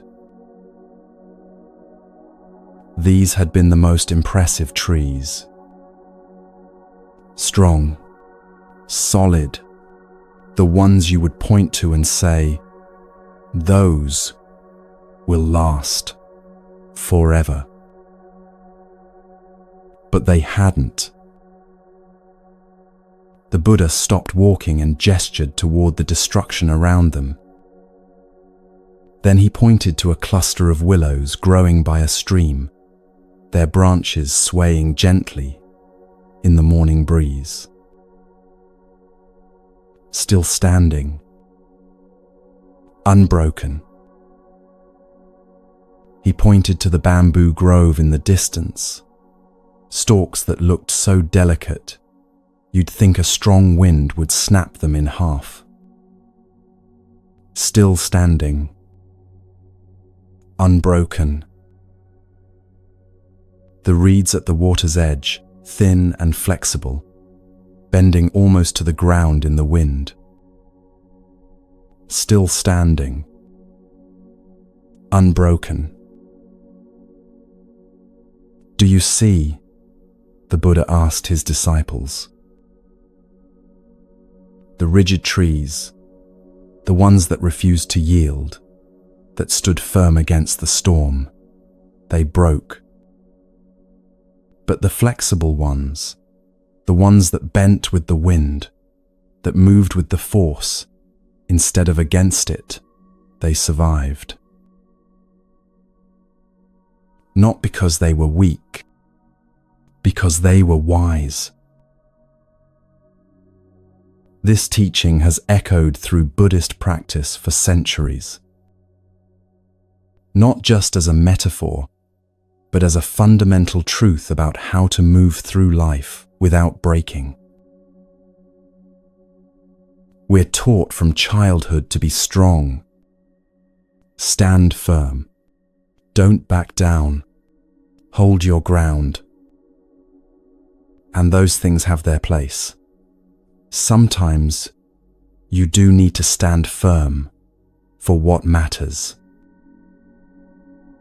But somewhere along the way, many of us confused strength with rigidity. We learned that bending means breaking, that flexibility equals weakness, that if we don't stay fixed in our positions, we'll lose ourselves entirely. And we became like those oak trees, impressive on the outside, strong-looking, but when the real storms came, loss, change, uncertainty, disappointment, we didn't know how to bend. We only knew how to resist. And resistance breaks us. Think about the last time life pushed you in a direction you didn't want to go. Maybe it was a relationship ending, a job you lost, a plan that fell apart, a version of yourself you had to outgrow. Did you bend with it, or did you fight against it? Most of us fight. We dig our heels in. We say, "No, not this, not now, not like this." We stand rigid against the wind of change, believing that if we just don't move, if we just refuse to yield, eventually, reality will bend to us instead. But reality doesn't bend. It just keeps blowing. And when you refuse to move with it, eventually something snaps. The willow trees the Buddha pointed to, they're not weak. They're deeply rooted. But they know something the rigid trees don't. You can stay rooted while still bending. You can keep your core intact while adapting to what comes. You can be both strong and flexible at the same time. That's not weakness. That's wisdom.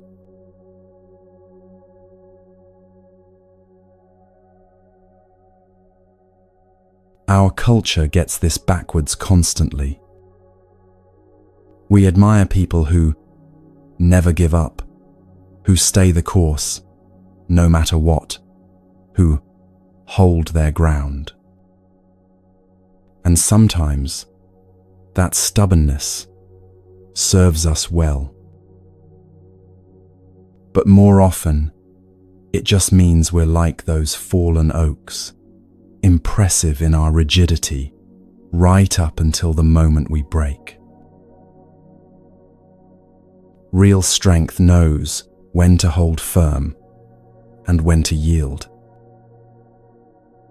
when to speak and when to stay silent, when to act and when to wait, when to push forward and when to step back. The Buddha taught what he called right effort, not maximal effort, not stubborn effort, but wise effort.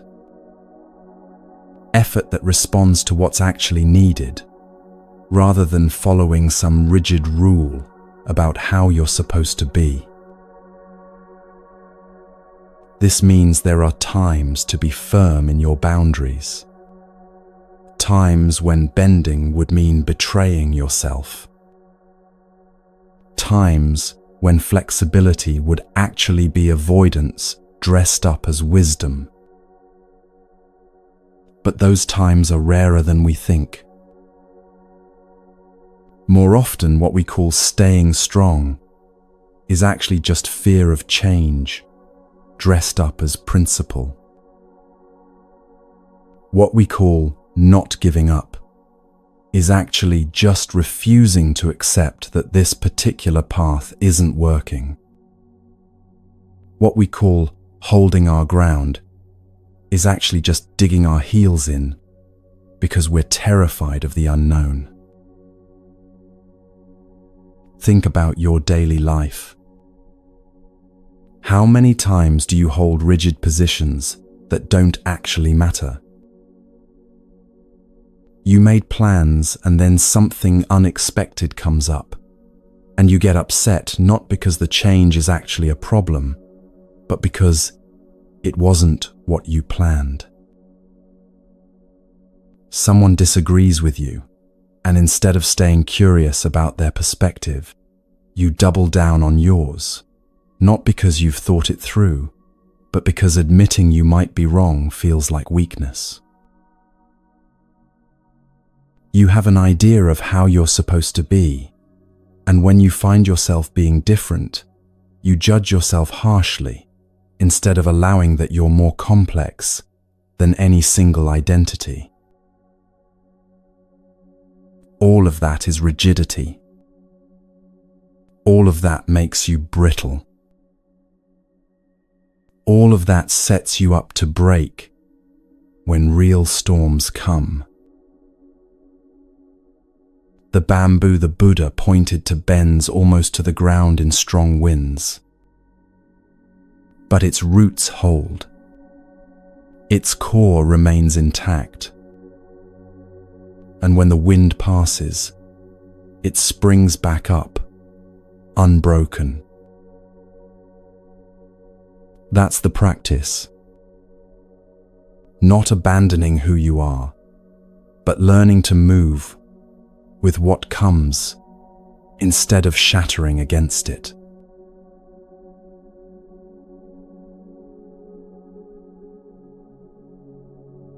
In your everyday life, flexibility looks very ordinary.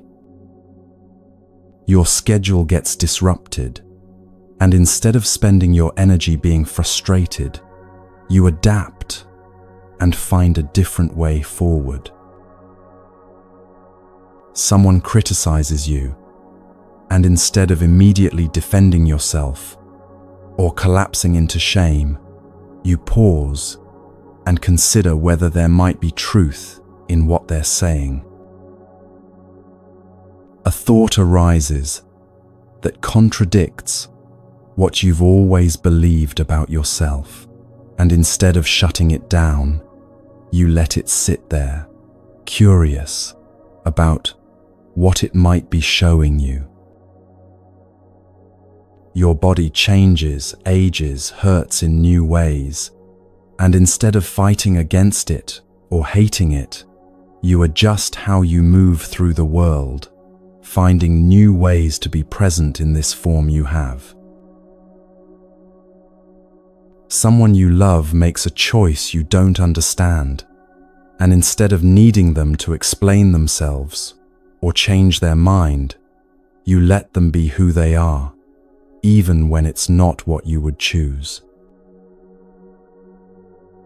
None of this means you don't have preferences. None of this means you stop having opinions or boundaries or desires. It means you hold them lightly enough that when reality shows up differently than you expected, you can move with it instead of breaking against it. The willow tree has a shape, a structure, a way of being. But when the wind comes, it doesn't insist on maintaining that exact shape at all costs. It bends. It sways. It allows the wind to move through it. And when the wind stops, it returns to itself. Not damaged, not traumatized by having bent, just itself, having moved with what came and survived because of it. You can do this too. You can bend in the face of change without losing your essence. You can adapt to what comes without abandoning who you are. You can be flexible and still be strong. In fact, the Buddha would say, you can only be truly strong when you're flexible. Because strength that can't bend is just brittleness waiting to break. The practice is simple, though not always easy. When you feel yourself stiffening against something, digging in, resisting, insisting that things must be a certain way, pause. Ask yourself, am I being firm because this truly matters to who I am? Or am I being rigid because I'm afraid of what it means to bend? If it's fear, if it's just habit, if it's the part of you that thinks yielding equals losing, see if you can soften just a little. See if you can sway instead of snap. Not every hill is worth dying on. Not every change is a threat. Not every disagreement requires you to win. Not every unexpected shift means you're losing your way. Sometimes bending is how you stay whole. Sometimes flexibility is the only thing that saves you. Sometimes the strongest thing you can do is move with what comes, instead of insisting it should be different. The storm will come again. That's guaranteed. Life will push you in directions you didn't plan for. People will disappoint you. Plans will fall apart. Your body will change. Nothing stays fixed. You can stand rigid against all of that and eventually break.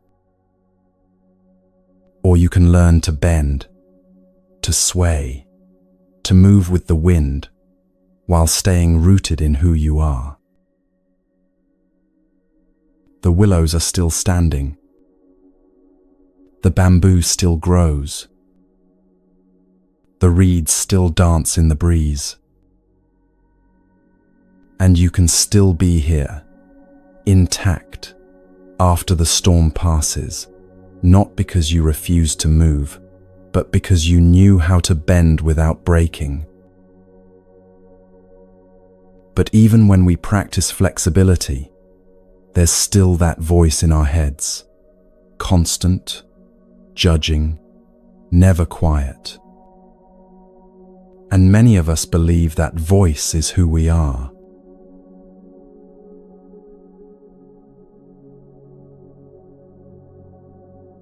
There's a voice in your head right now. You know the one. It's been talking for as long as you can remember. It narrates your day, comments on what you're doing, judges what you said 5 minutes ago or 5 years ago, plans what you'll do tomorrow, worries about things that might never happen, replays conversations, creates scenarios, never stops. And somewhere along the way, you started believing something that causes enormous suffering. You started believing that voice is you. But what if it's not? The Buddha taught something radical that modern psychology is only now beginning to understand. He taught that thoughts are events, not identity. They're phenomena that arise and pass away, like sounds or sensations, but they're not who you are. Think about it this way. When you hear a bird singing outside your window, you don't think, "I am that bird song." The sound arises, exists for a moment, then fades. You're aware of it, but you don't confuse yourself with it. Thoughts work exactly the same way. They arise in awareness, exist briefly, then disappear. But because they happen inside your head, because they're made of words and images that feel so personal, you assume they're you. There's a teaching in Buddhism that describes this perfectly. Imagine the sky. The sky is vast, open, unchanging in its essential nature. And through this sky, clouds pass. Some clouds are white and fluffy. Some are dark and heavy with rain. Some move quickly. Others drift slowly. But no matter how many clouds pass through, the sky itself remains unchanged. You are the sky. Your thoughts are the clouds. A thought about how stupid you are? That's a cloud. A memory that makes you cringe? That's a cloud. A worry about something that might happen next week? That's a cloud. And just like clouds, these thoughts don't define the sky. They pass through it, but the sky, the awareness that notices the thoughts, remains untouched. This distinction is everything. Because when you believe you are your thoughts, you have to take every single one of them seriously. You have to defend them, believe them, act on them, be controlled by them. But when you understand that thoughts are just events happening in awareness, you can observe them without being owned by them. Notice what's happening right now as you read this. There are thoughts arising in your mind. Maybe agreement. Yes, this makes sense. Maybe skepticism. I'm not sure about this. Maybe distraction. I need to remember to do that thing later. Those are thoughts. But who's noticing them? That awareness that can observe thoughts, that can watch them come and go, that's closer to who you actually are than any thought could ever be. This is what the Buddha meant when he taught about non-identification with mental phenomena. He wasn't saying thoughts don't exist or don't matter. He was saying don't confuse temporary mental events with your permanent nature. The voice that tells you you're not good enough? It's a thought, not a truth. The narrative that replays your mistakes? It's a pattern, not your identity. The worry that spirals about the future? It's a mental habit, not a prophecy. And once you see this clearly, really see it, not just understand it intellectually, everything shifts. Because you're no longer trapped inside every thought that arises. You have space around them, room to choose which ones to follow and which ones to let drift past, like clouds through an open sky.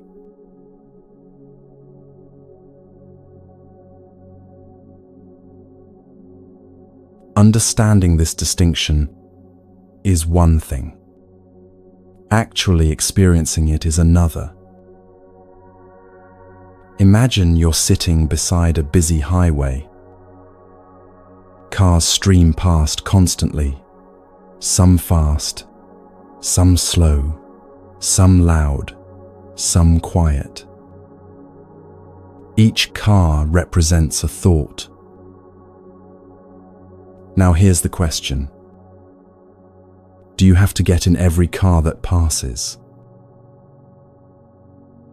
Most of us live as if we do. A thought appears, I'm such a failure, and immediately we're in that car, riding with it, letting it take us wherever it's going. Another thought speeds by, what if something terrible happens? And we jump into that one too, abandoning the first car for this new, more urgent vehicle. We spend our entire day jumping from car to car, thought to thought, never realizing we could just sit beside the road and watch them pass. This is what meditation trains you to do. Not to stop thoughts. You can't do that any more than you can stop cars from using a highway. But to stop getting in every single one. A thought arises. I'm anxious about tomorrow. Instead of immediately jumping into that car and letting it drive you to panic, you can simply notice. There's a thought about tomorrow. The thought passes. Maybe another one comes. I said something stupid earlier. Again, you notice. There's a thought about the past. You're not pushing thoughts away. You're not trying to make them stop. You're just observing them without climbing aboard. This might sound simple, but it's revolutionary. Because most of the time we don't even realize we've gotten into the car until we're miles down the road, completely lost in a mental story. Someone cuts you off in traffic and suddenly you're in the car labeled, "They're so rude. People are terrible. This always happens to me. My whole day is ruined." 5 minutes later, you realize you've been having an imaginary argument with a stranger you'll never see again. That's what happens when you identify with thoughts. You get swept away. But when you train yourself to observe, when you practice sitting beside the highway instead of on it, something beautiful happens. Thoughts still arise. The highway is still busy, but you're no longer at their mercy. A critical thought appears, and you notice it's just a thought, not a fact about your worth. An anxious thought shows up, and you see it's just a mental event, not an accurate prediction of the future. An angry thought passes through, and you recognize it's just an old pattern, not who you have to be in this moment. The practice is simple, though not always easy. Throughout your day, whenever you remember, just notice. I'm thinking about work. I'm worrying about money. I'm judging myself. Just naming it, just observing it, creates that crucial space between awareness and thought. That space is your freedom. You don't have to get in every car. You can sit by the road and let them pass. And when you do, you discover something remarkable. The highway never stops being busy. Thoughts keep coming, but you're not exhausted anymore. Because you're not spending your whole life jumping from car to car, thought to thought, letting each one take you somewhere you didn't choose to go. You're just here, watching, aware, free.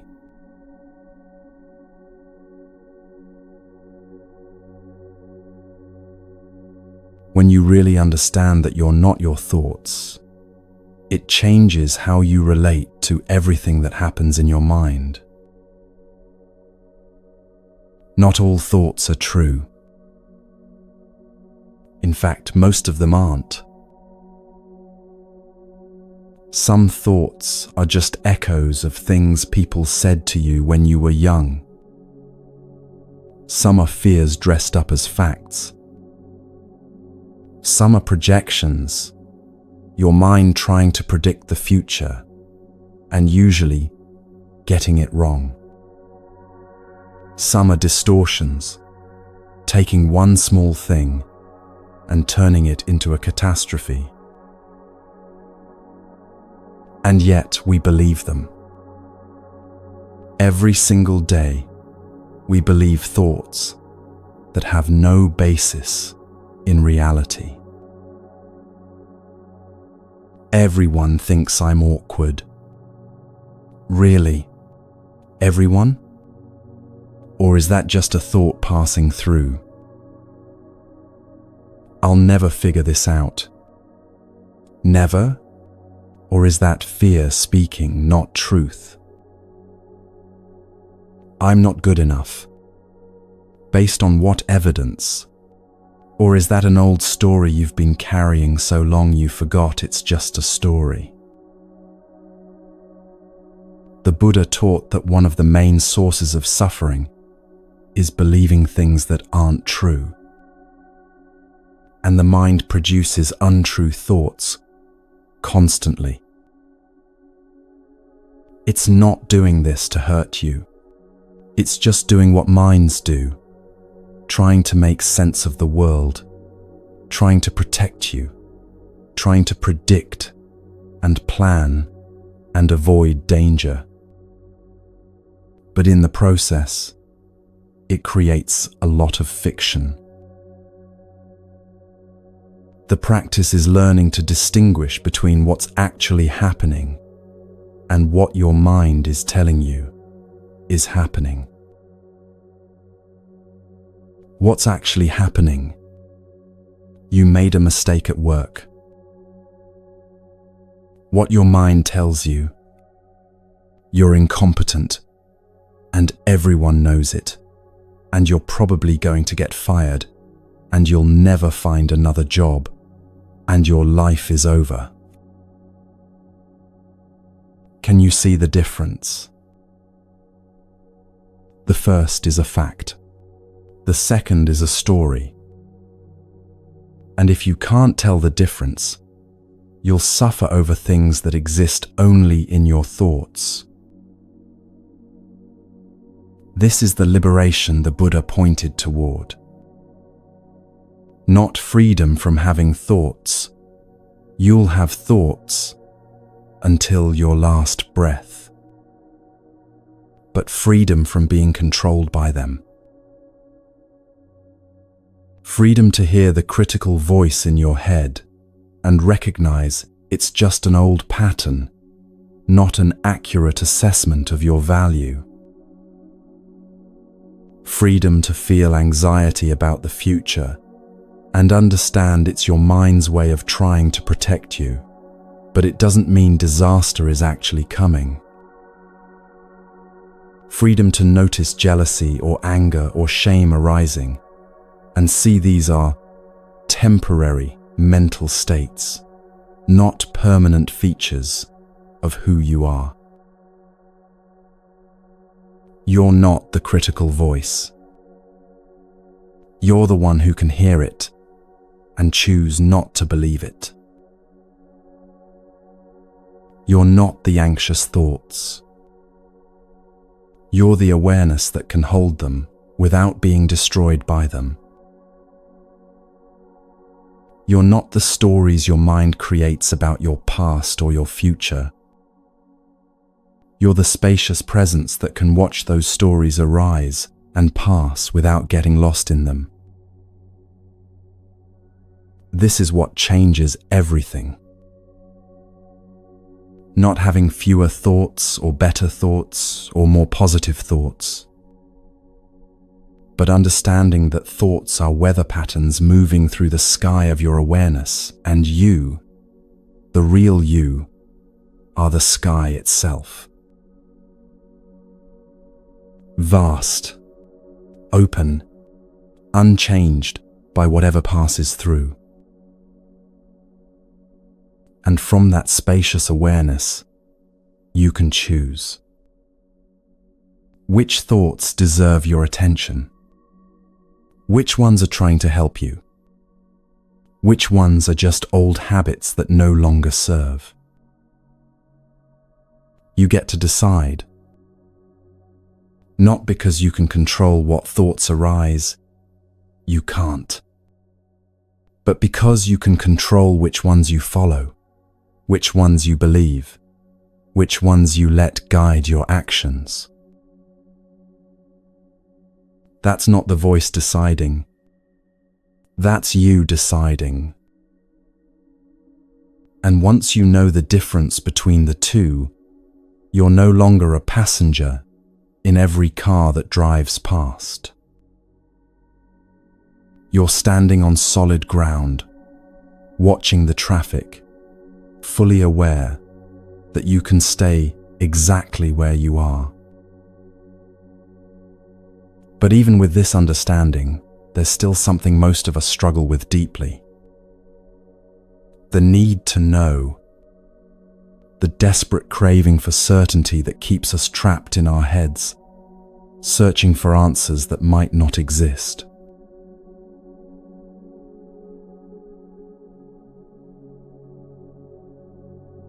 "1,500 years ago, a Buddhist monk named Bodhidharma traveled from India to China. He was a master of meditation, a teacher of profound wisdom, someone who had devoted his entire life to understanding the deepest truths of existence. When he arrived, the Emperor of China wanted to meet him. This was Emperor Wu, a man who had built many temples, sponsored countless monks, supported the Buddhist teachings with his wealth and power. He was proud of his contributions and eager to meet this famous master. The emperor asked Bodhidharma, "What is the ultimate meaning of the holy truths of Buddhism?" Bodhidharma replied, "Vast emptiness. No holiness." The emperor was confused. This wasn't the answer he expected. He tried again.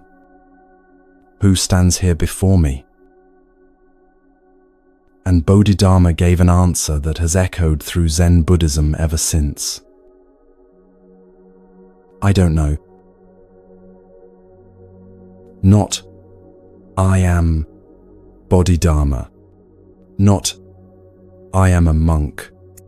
Not, I am a teacher who has come to share wisdom. Just, I don't know." The emperor was baffled. How could this great master not know who he was? Wasn't wisdom supposed to be about knowing? But Bodhidharma understood something the emperor didn't. That sometimes the deepest wisdom lives not in the certainty of knowing, but in the openness of not knowing.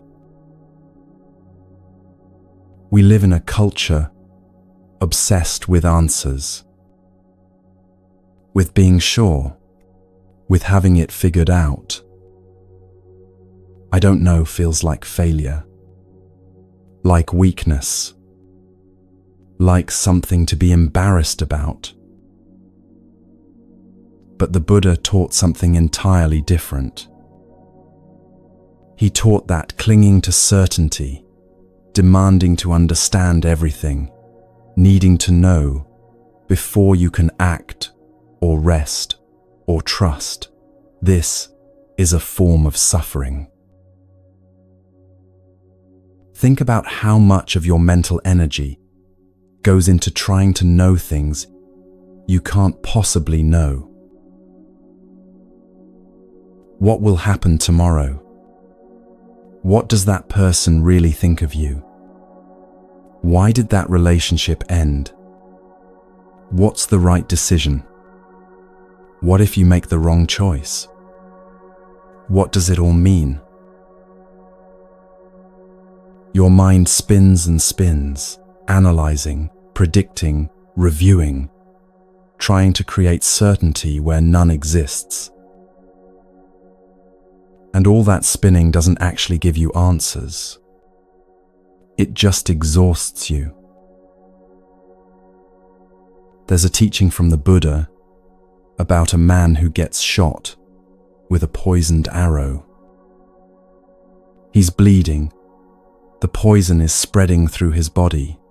Death is approaching. But before he'll let anyone help him, he demands to know. Who shot the arrow? What kind of wood is it made from? What family did the archer come from? What direction did it come from? Why did they shoot me? The Buddha said simply, if that man waits for all those answers before he removes the arrow, he'll die first. Some questions don't need to be answered before you can take care of what matters right now. But we do this constantly. We delay living because we're stuck trying to understand. We freeze because we don't have enough information. We suffer because we can't find an explanation that satisfies us. Meanwhile, life is happening. Right now, whether we understand it or not. What if you could be okay with not knowing? Not knowing what someone thinks of you, and being at peace anyway. Not knowing if you're making the right choice, and choosing anyway. Not knowing what tomorrow will bring, and living fully today. Not knowing why something painful happened, and healing anyway. That's the freedom Bodhidharma was pointing toward when he said, I don't know. Not ignorance, not confusion, but a profound peace with uncertainty itself.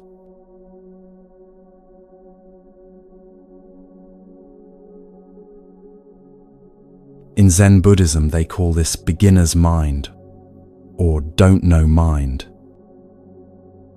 And it's considered one of the most valuable states you can cultivate. An expert knows a lot. They have answers, opinions, certainties. But that knowledge can become a cage. When you think you know how things are, you stop seeing what's actually in front of you. You see your ideas about reality instead of reality itself. A beginner, on the other hand, doesn't know yet. Their mind is open, curious, ready to be surprised. They see things fresh, without the filter of preconception. This is what Zen master Shunryu Suzuki meant when he said, in the beginner's mind, there are many possibilities, but in the experts, there are few. When you don't know, anything is possible. When you're certain you know, you've closed off every possibility except one. Think about your relationships. How often do you assume you know what someone is thinking, what they're going to say, why they did what they did? And how often are you wrong? When you approach someone with, I know you, you can't actually see them anymore. You're seeing your idea of them, your story about them, your past experiences with them. But when you approach with, I don't know, suddenly they become visible again. Fresh, capable of surprising you. Real. This doesn't mean forgetting everything you've learned or acting like you have no experience. It means holding what you know lightly. Maybe it's this way, but maybe it's not. Let me stay open. The Korean Zen teacher Soon Shan would ask his students questions they couldn't possibly answer. What is love? Where did your life come from? What will happen tomorrow? And when students would try to give answers, he would shake his head. When they finally said, "I don't know," he would smile. Good.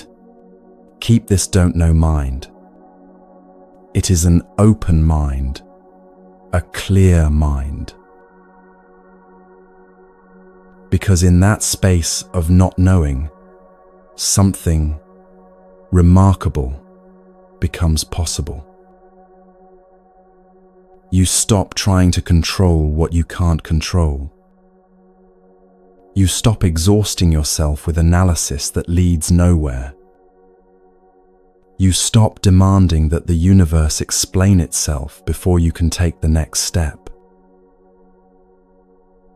And instead, you become present, available, responsive to what's actually here, instead of what you think should be here.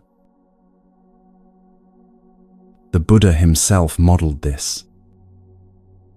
When people asked him questions about things that couldn't be known, what happens after death? Is the universe eternal? He often remained silent. Not because he was refusing to teach, but because some questions lead away from wisdom instead of toward it. Because getting lost in speculation about the unknowable takes you away from the work that actually matters. The work of being present. The work of reducing suffering. The work of responding to life with wisdom and compassion. You don't need to know everything to do that work. You just need to be here.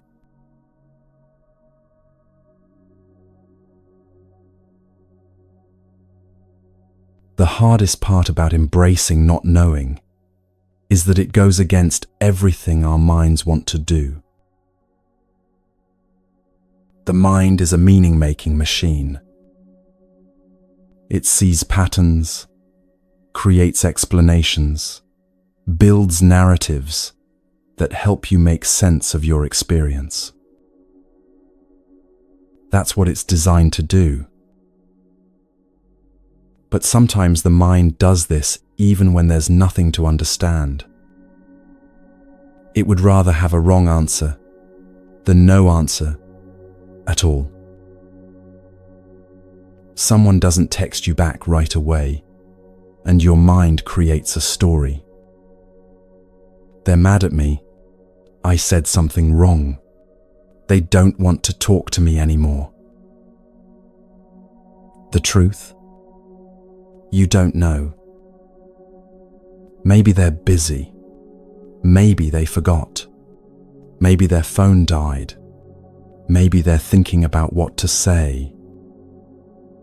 Maybe 1,000 things you can't possibly know. But the mind hates that uncertainty. So it fills in the blanks, usually with the worst possible scenario. Or maybe you're facing a big decision. Should you take this job? Move to this city? End this relationship? And your mind wants a guarantee. It wants to know, with absolute certainty, that you're making the right choice. But that certainty doesn't exist. You can gather information, you can think it through, you can trust your gut, but you cannot know the future. You cannot see all the consequences. You cannot predict how you'll feel a year from now, or what opportunities will emerge, or how everything will unfold. And if you wait for that certainty before you choose, you'll be frozen forever. This is where the practice of not knowing becomes incredibly practical. Instead of spinning in your head trying to figure everything out, you can acknowledge the truth. I don't know what will happen. I can't know. And that's okay. Then you make your choice based on what you do know, your values, your needs, your current understanding, and you trust that you'll handle whatever comes next. Not because you've figured it all out, but because you've accepted that figuring it all out isn't possible. The Buddhist teacher Pema Chodron talks about this as learning to sit in the middle of uncertainty without scrambling for solid ground. That scrambling, that desperate grasping for answers, for explanations, for guarantees, is what creates so much of our suffering. What if you stopped scrambling? What if you let yourself rest in the not knowing, the way you might rest in a hammock, swaying gently without needing to grab onto anything? You might discover something unexpected. That not knowing isn't dangerous. That you can be okay without having everything figured out. That uncertainty, when you stop fighting it, can actually feel like freedom. Because when you don't know, you're not locked into one way of seeing things.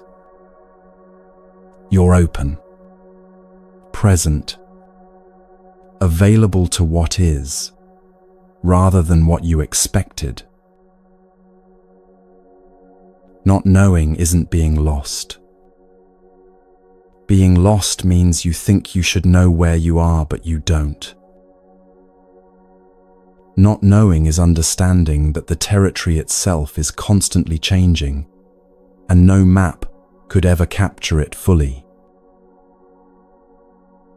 So you walk anyway, one step at a time, responding to what you encounter, adapting as you go, trusting that you don't need to see the whole path before you can take the next step. That's how Bodhidharma lived. That's what he was teaching when he said, "I don't know." Not that nothing can be known, but that the deepest truths can't be captured in words or concepts. That certainty is often an illusion. That wisdom sometimes lives in the willingness to say, "I don't know, and I'm at peace with that." You don't need all the answers. You never did. You just need this moment. And this moment is enough. But accepting this moment as it is, without demanding it be different, without needing to understand why it is the way it is, that requires something most of us find incredibly difficult. It requires acceptance.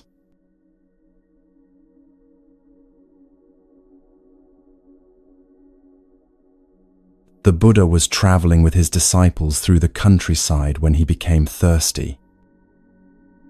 He looked at one of his followers and said, "There's a pond nearby. Please bring me some water." The disciple walked to the pond, but just as he arrived, a bullock cart came rumbling through, its wheels churning up mud from the bottom. The water turned cloudy, brown, completely unfit to drink. The disciple returned to the Buddha and reported, "Master, the water is too muddy to drink." The Buddha nodded and said nothing. Half an hour later, the Buddha asked again, "Please, go check the pond." The disciple went back, but this time children were playing in the water, splashing and stirring up more mud. Again, he returned empty-handed. The water is still muddy. The Buddha waited, then asked again. This happened several times. Each time the disciple went to the pond, something was disturbing the water. More carts, more children, the wind creating ripples. Each time he came back frustrated, reporting that the water wasn't clear yet. Finally, on the fourth or fifth attempt, the disciple found the pond perfectly still. The mud had settled to the bottom. The water was clear and clean, reflecting the sky like a mirror.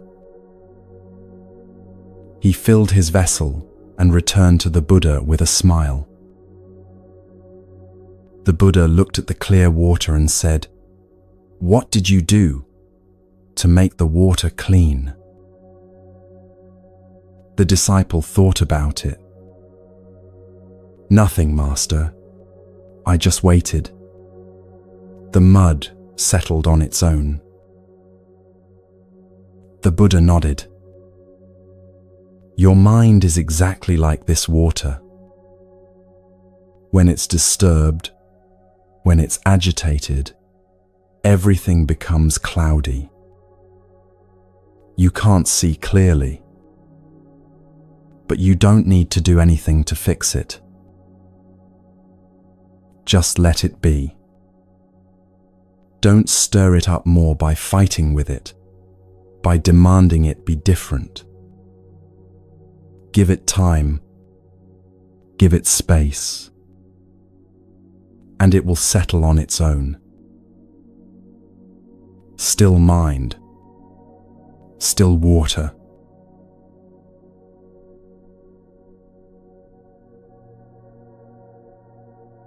This teaching contains everything you need to understand about acceptance. Acceptance doesn't mean you like what's happening. It doesn't mean you approve of it or want it to continue. It doesn't mean giving up or becoming passive. Acceptance simply means you stop fighting against the reality of what is. The disciple couldn't make the water clear by demanding it be clear. He couldn't wish the mud away or argue with the pond about why it should be different. The only thing that worked was allowing the water to be muddy until it naturally cleared. The same is true for your internal experience. You're anxious? That's what's here right now. Fighting against the anxiety, hating yourself for feeling it, demanding that it leave immediately, that's like going into the pond and stirring it up more. You're making it worse. But if you can simply acknowledge, okay, anxiety is here, without adding layers of resistance on top of it, something shifts. The anxiety might not disappear instantly, but it doesn't have to escalate either. It can just be what it is until it naturally subsides. You're sad. You can let yourself be sad without also being angry at yourself for being sad. You made a mistake. You can acknowledge the mistake without spinning into shame about being someone who makes mistakes. Someone hurt you. You can feel the hurt without needing to immediately understand why they did it. fix the relationship, or decide what it means about you. This is acceptance. Not resignation. I guess I'll just suffer forever. But recognition. This is what's happening right now, and I can be with it without making it worse. The Buddha wasn't teaching his disciple to ignore the muddy water or pretend it was clean. He was teaching him that some things clear on their own when you stop interfering. Most of us never learned this. We learned to fix, to change, to control, to make things different as fast as possible. And those skills have their place. Sometimes action is needed.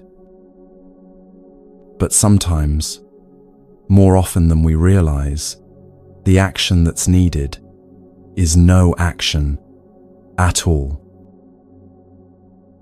Just presence. Just allowing.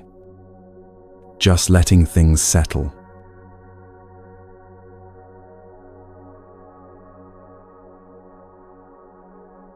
Here's another way to understand this. Imagine you're walking outside and suddenly it starts to rain. You had plans for a sunny day. You wanted to sit in the park, to feel the warmth on your face, to enjoy the blue sky. But instead, rain. You have two choices. You can stand there in the rain, furious, shaking your fist at the sky, demanding it stop, complaining about how unfair it is, ruining your mood for the rest of the day because the weather didn't cooperate with your plans. Or you can accept that it's raining. Open your umbrella. Adjust your plans. Maybe find something beautiful about the rain, the smell of it, the sound of it, the way it makes everything look fresh. Maybe go home and read a book instead. Maybe put on a coat and walk in it anyway. Neither choice changes the rain. It's raining regardless of how you feel about it. But one choice leaves you miserable. The other leaves you free to respond skillfully. That's the difference between resistance and acceptance. Life is going to rain on your plans. People are going to disappoint you. Your body is going to hurt, sometimes. Things won't always go the way you want. Loss will visit. Change will come, whether you're ready or not. You can spend your whole life raging at the rain, demanding that it stop, making yourself miserable over things you cannot control. Or you can accept that it's raining and choose how you want to be with it. Acceptance is always the first step toward any real change. Because you can't work with something you're refusing to acknowledge. You can't heal what you won't look at. You can't move through something you're constantly fighting against. The pond becomes clear when you stop stirring it. Your mind becomes clear when you stop fighting with what you find there. Your life becomes more peaceful when you stop demanding it be anything other than what it currently is. This doesn't mean you can't want things to be different. Of course you can want that. It doesn't mean you don't take action to change what you can change. It means you start from reality, not from your wishes about reality.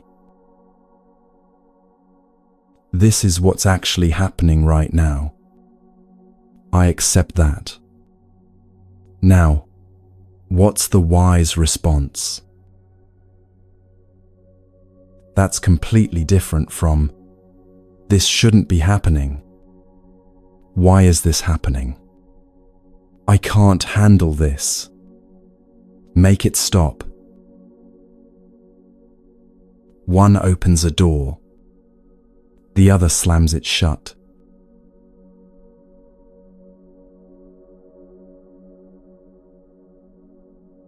The Buddha taught his disciple this lesson at the pond because he knew something essential. When your mind is agitated, when you're upset, confused, overwhelmed, caught in difficult emotions, trying to force clarity doesn't work. You can't think your way out of anxiety.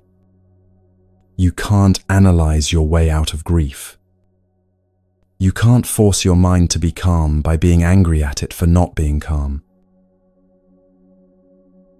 Just like you can't clear muddy water by jumping in and thrashing around.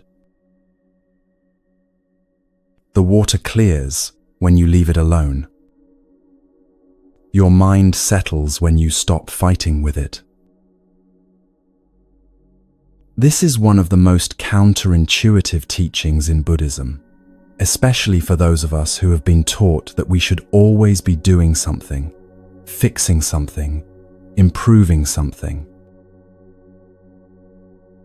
Sometimes the most powerful thing you can do is nothing. Just be with what is. Let it be muddy. Let it be unclear. Let yourself feel what you're feeling without immediately trying to change it or understand it or make it different. This takes tremendous courage, because sitting with discomfort, allowing things to be as they are when they're painful, that goes against every instinct to flee or fix. But when you can do it, when you can sit beside the pond and wait, instead of jumping in to stir things up more, you discover something profound. The mud does settle. The water does clear.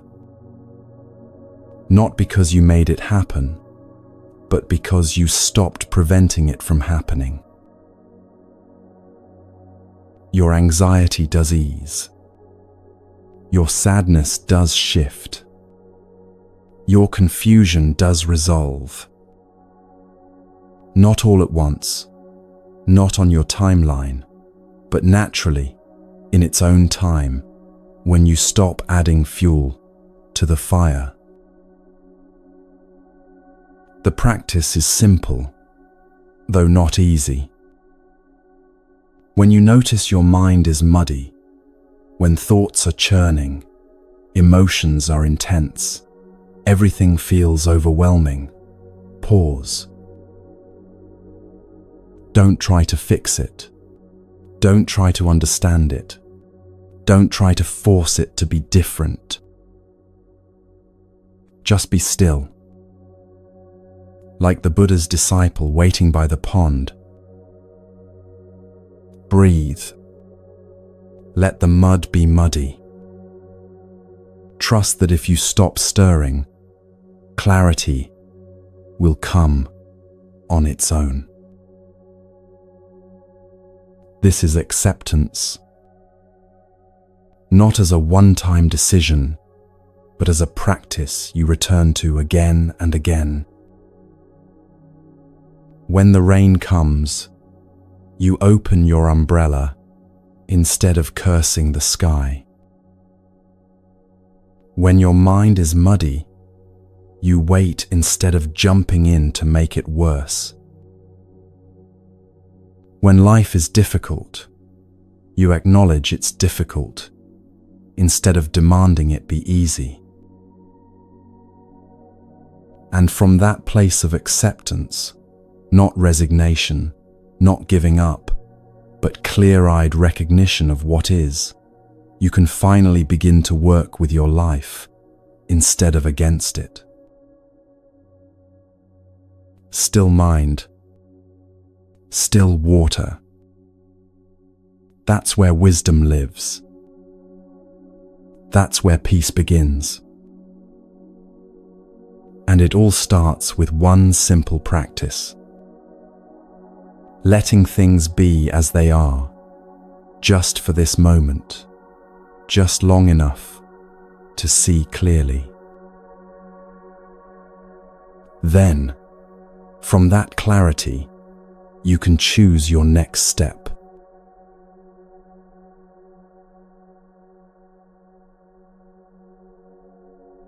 A young monk came to the Buddha in distress. He had been practicing for months, sitting in meditation every day, following the teachings carefully, doing everything he was told. But nothing was happening. He didn't feel enlightened. His mind was still busy, his emotions still turbulent. He saw no progress, no transformation, no sign that any of this was working.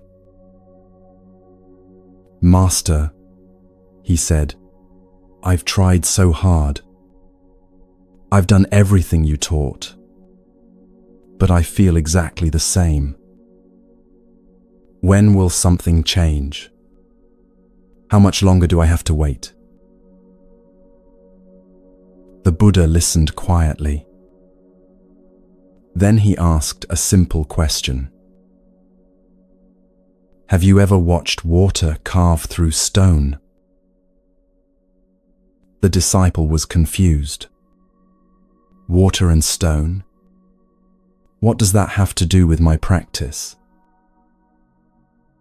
"Answer the question," the Buddha said gently.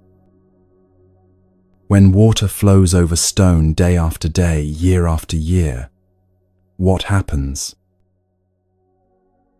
"Eventually," the disciple said slowly, "the stone wears away. The water creates grooves, channels. Over time, it can even carve through solid rock." "Yes," the Buddha nodded. "And tell me, does the stone change after the first day? After the first week? After the first month?" "No," the disciple admitted. "For a long time you wouldn't be able to see any difference at all." "And yet," the Buddha continued, "the work is happening. Every single moment that water touches stone, something is changing. The transformation is real, even when you cannot see it. Your practice is the same. Every time you sit, every time you bring your attention back to your breath, every time you choose awareness over reactivity, you are like water flowing over stone. The changes are happening. They are real. But they happen slowly, quietly, in ways you may not notice until much later. The stone doesn't become a canyon overnight. And you don't become enlightened because you decided you should be enlightened by now. Be patient with yourself. Trust the process. The water is already doing its work. The disciple bowed, and something in him softened. He had been so focused on seeing results, on measuring progress, on knowing whether he was getting anywhere. He had forgotten that transformation happens in its own time, following rhythms deeper than his impatience. He went back to his practice, not because he suddenly felt different, but because he finally understood. Some things cannot be rushed. Some changes happen so slowly, you won't see them from one day to the next. But if you keep showing up, if you keep practicing, if you trust that the work is happening even when you can't measure it, one day you'll look back and realize the stone has been transformed. Not because you forced it, but because you gave it time.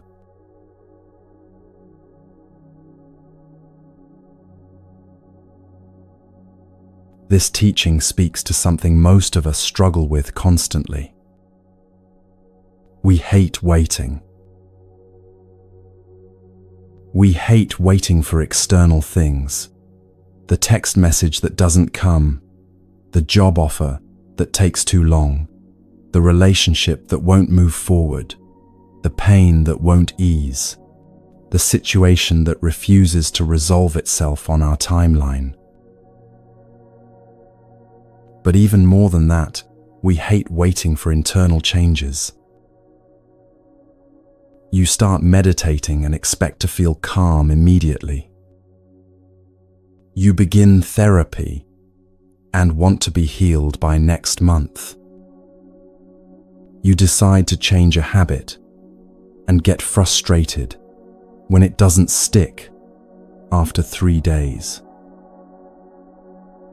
You're working on yourself, trying to be better, putting in effort, and nothing seems to be happening. Or at least, not fast enough. And that waiting feels unbearable, because it feels like wasting time. Our culture has trained us to believe that if we're not seeing immediate results, we're not doing it right.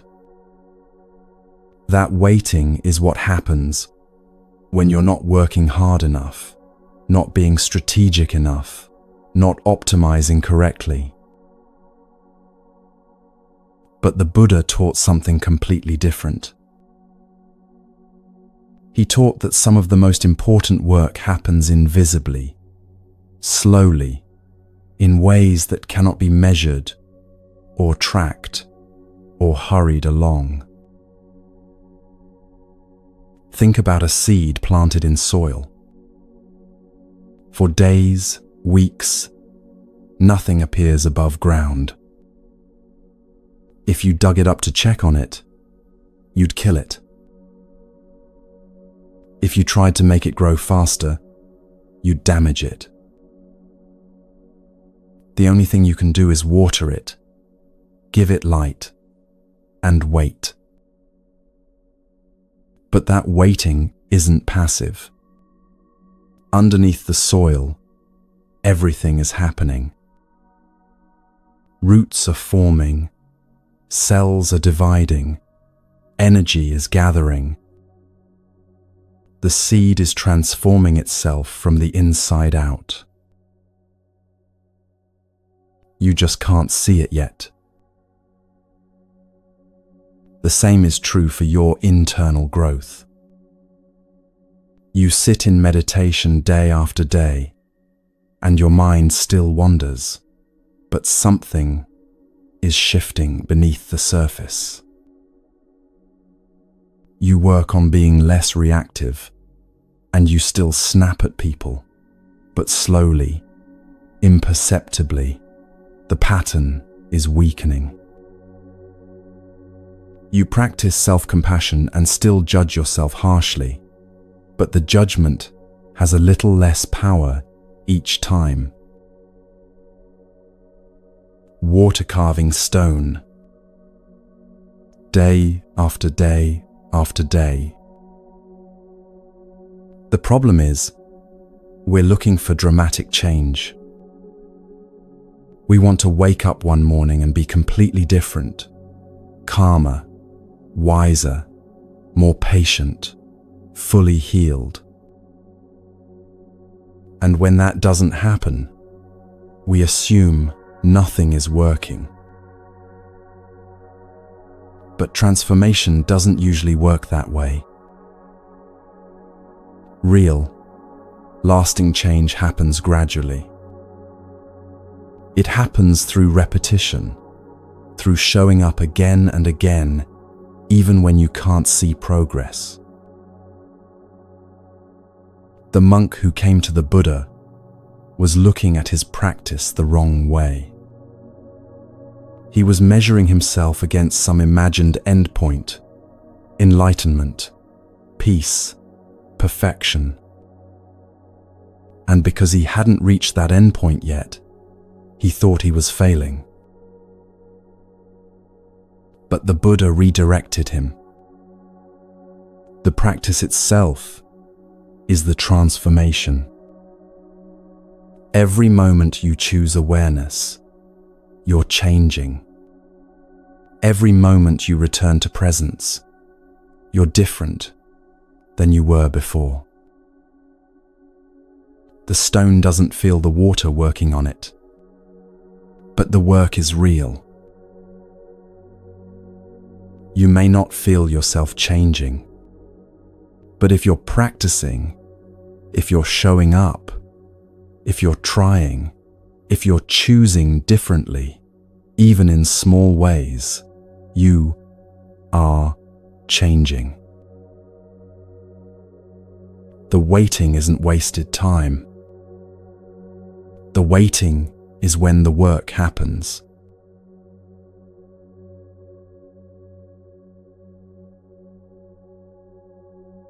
There's something else the Buddha understood about waiting that most of us miss.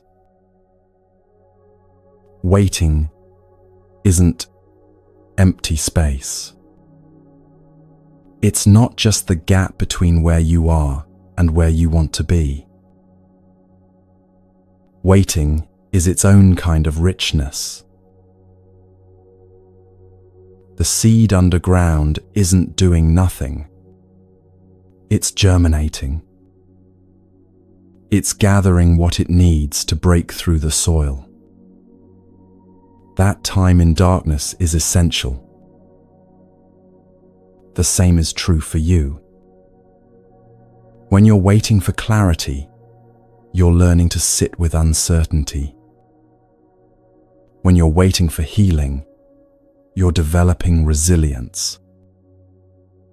When you're waiting for things to change, you're discovering what it means to be present with what is. Those aren't consolation prizes.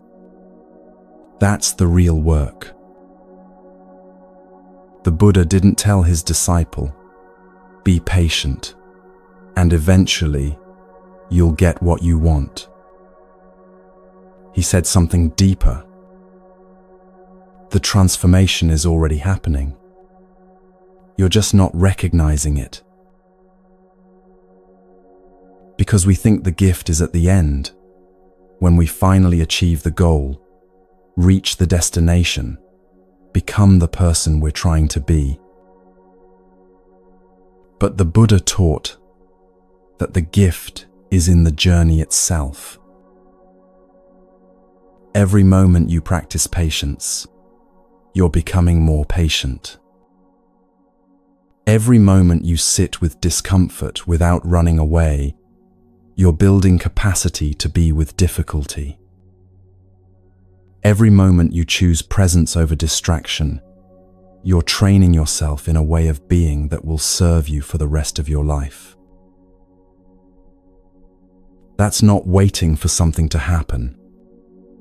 That is what's happening. The stone doesn't wait to be carved.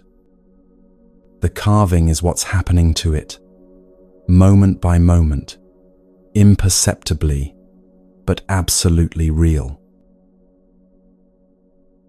You're not waiting to become someone better, someone wiser, someone more at peace. You're becoming that person right now, in this moment, through the very act of practicing. So when you feel frustrated that things aren't moving fast enough, when you want results, proof, evidence that your efforts are working, remember the water and the stone.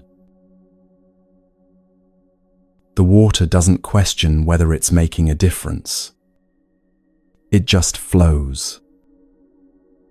And over time, impossible things happen. Solid rock gives way. Canyons form. Landscapes are shaped by nothing more than patient, persistent presence. You don't need to see the changes happening. You just need to keep flowing. Keep practicing. Keep showing up. Trust that the work is real, even when it's invisible. And one day, maybe not today, maybe not this month, maybe not even this year, you'll look back and realize the stone has changed. You have changed. Not because you forced it, not because you rushed it, but because you gave it the one thing transformation truly requires. Time, patience, and the willingness to keep showing up even when you can't yet see the results. Water carving stone. That's the practice. That's how lasting change happens. Slowly, quietly, inevitably.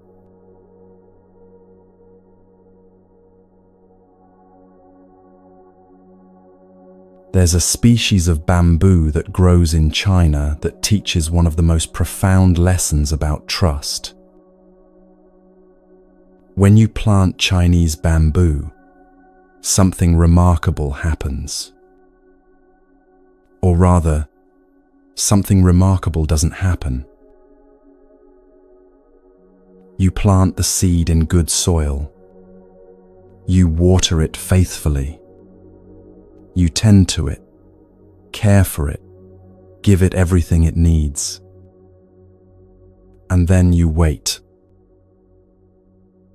The first year passes. Nothing appears above ground. Not a single shoot. Not a hint of green. Just bare soil, unchanged, as if nothing at all is happening beneath the surface. The second year, the same. You keep watering, keep tending, keep trusting. But still, nothing visible. The third year, the same. The fourth year, still nothing. For 5 years, you see absolutely no evidence that anything is growing. 5 years of showing up, of caring for something that gives you no proof it's even alive.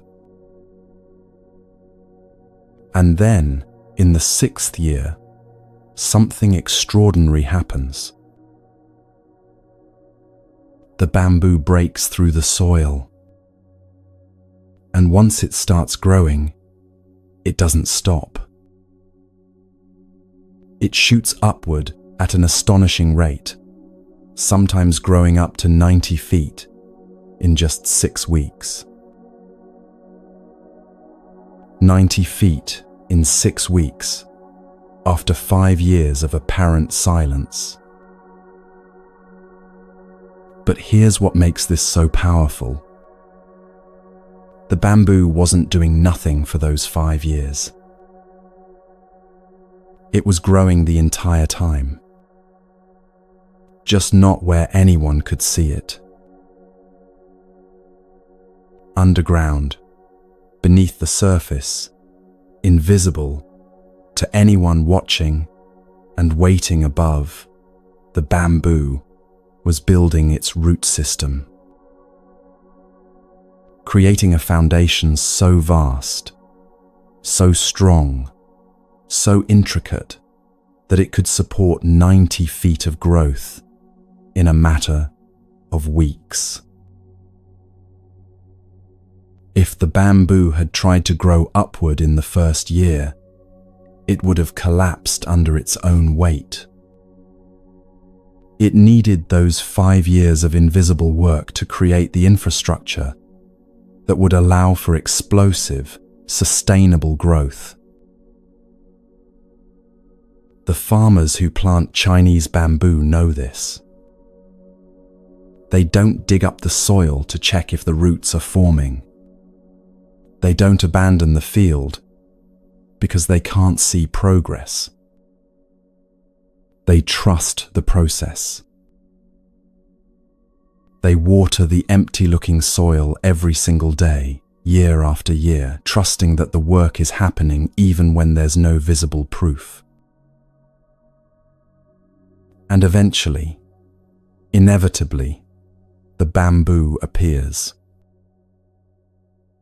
Not because they believed hard enough, or visualized the outcome, or manifested it into existence, but because they kept showing up to do the work, trusting the natural process even when they couldn't see it. This is what the Buddha understood about transformation. Sometimes the most important growth happens completely out of sight. You practice for months, years even, and nothing seems to change. You still get anxious. You still react. You still struggle with the same patterns. And you start to wonder, is any of this working? But just like the bamboo, you're building a foundation. You're creating roots deep enough to support real, lasting transformation. The work is happening. It's just happening where you can't measure it yet. Every time you sit in meditation, even though your mind is busy, roots growing. Every time you choose not to react, even though everything in you wants to, roots growing. Every time you return to kindness with yourself, after being harsh, roots growing. You can't see it. You can't measure it, but it's real. And one day, maybe not today, maybe not this year, something will shift. And when it does, it won't be gradual. It will feel sudden, like the bamboo shooting up 90 feet in 6 weeks. But it won't actually be sudden. It will be the result of all those invisible years of showing up, of practicing, of building a foundation strong enough to support the person you're becoming. The question isn't whether the growth is happening. The question is whether you can trust it enough to keep watering the soil, even when you see nothing above ground.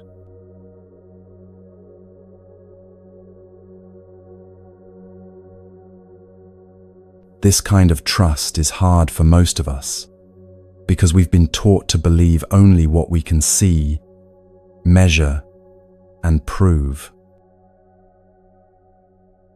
We want evidence, metrics, data that shows we're making progress. And when we don't have that evidence, we lose faith.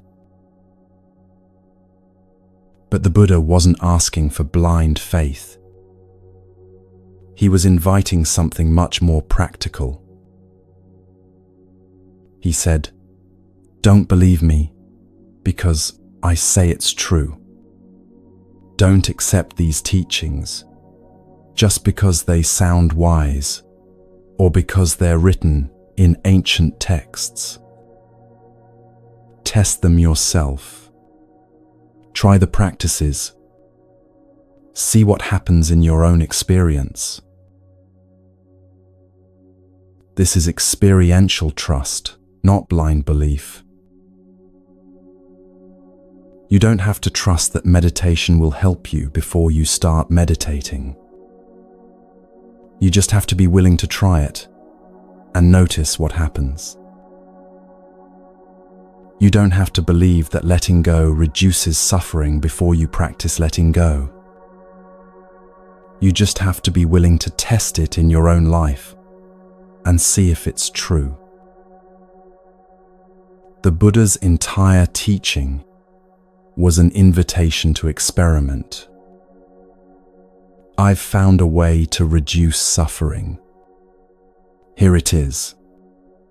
Try it yourself. See if it works for you.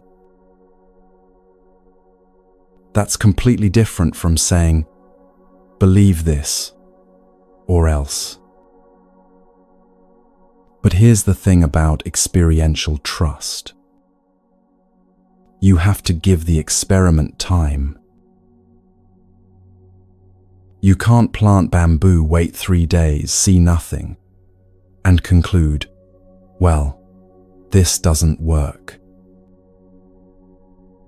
You can't practice meditation for a week, still feel anxious, and decide, "This isn't helping me." Some things require sustained practice before the results become visible. That's not because the practice isn't working. It's because the kind of transformation it creates happens deep, at the level of roots, invisible to quick measurement. Think about your own life. Have you ever tried something briefly and then quit because you didn't see immediate results? Maybe you started exercising and stopped after 2 weeks because you didn't look different yet. But those 2 weeks were building cardiovascular endurance, strengthening muscles, creating a foundation that would eventually show up in ways you could see. Maybe you tried being more patient with someone and gave up after a few attempts because they didn't change. But those attempts were rewiring your own neural pathways, teaching your nervous system a new way to respond, building capacity you didn't have before. The work was happening. You just couldn't see it yet. This is where trust becomes essential. Not trust that a specific outcome is guaranteed. The Buddha never promised that. But trust in the process itself.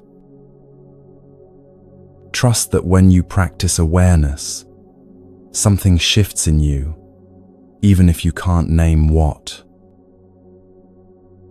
Trust that when you choose compassion over judgment, you're changing your relationship with yourself, even if it doesn't feel different yet. Trust that when you keep showing up to do the work, roots are growing, even when nothing appears above ground. The farmers who plant Chinese bamboo have this trust. They've seen the cycle before. They know that 5 years of invisible work leads to 6 weeks of extraordinary growth. You might not have seen the full cycle in your own life yet. You might still be in year 3, year 4, wondering if anything is actually happening beneath the surface. But others have walked this path. The Buddha walked it. Countless practitioners over thousands of years have walked it. And they all say the same thing. Keep watering the soil. Keep practicing. Trust the process, even when you can't see the results.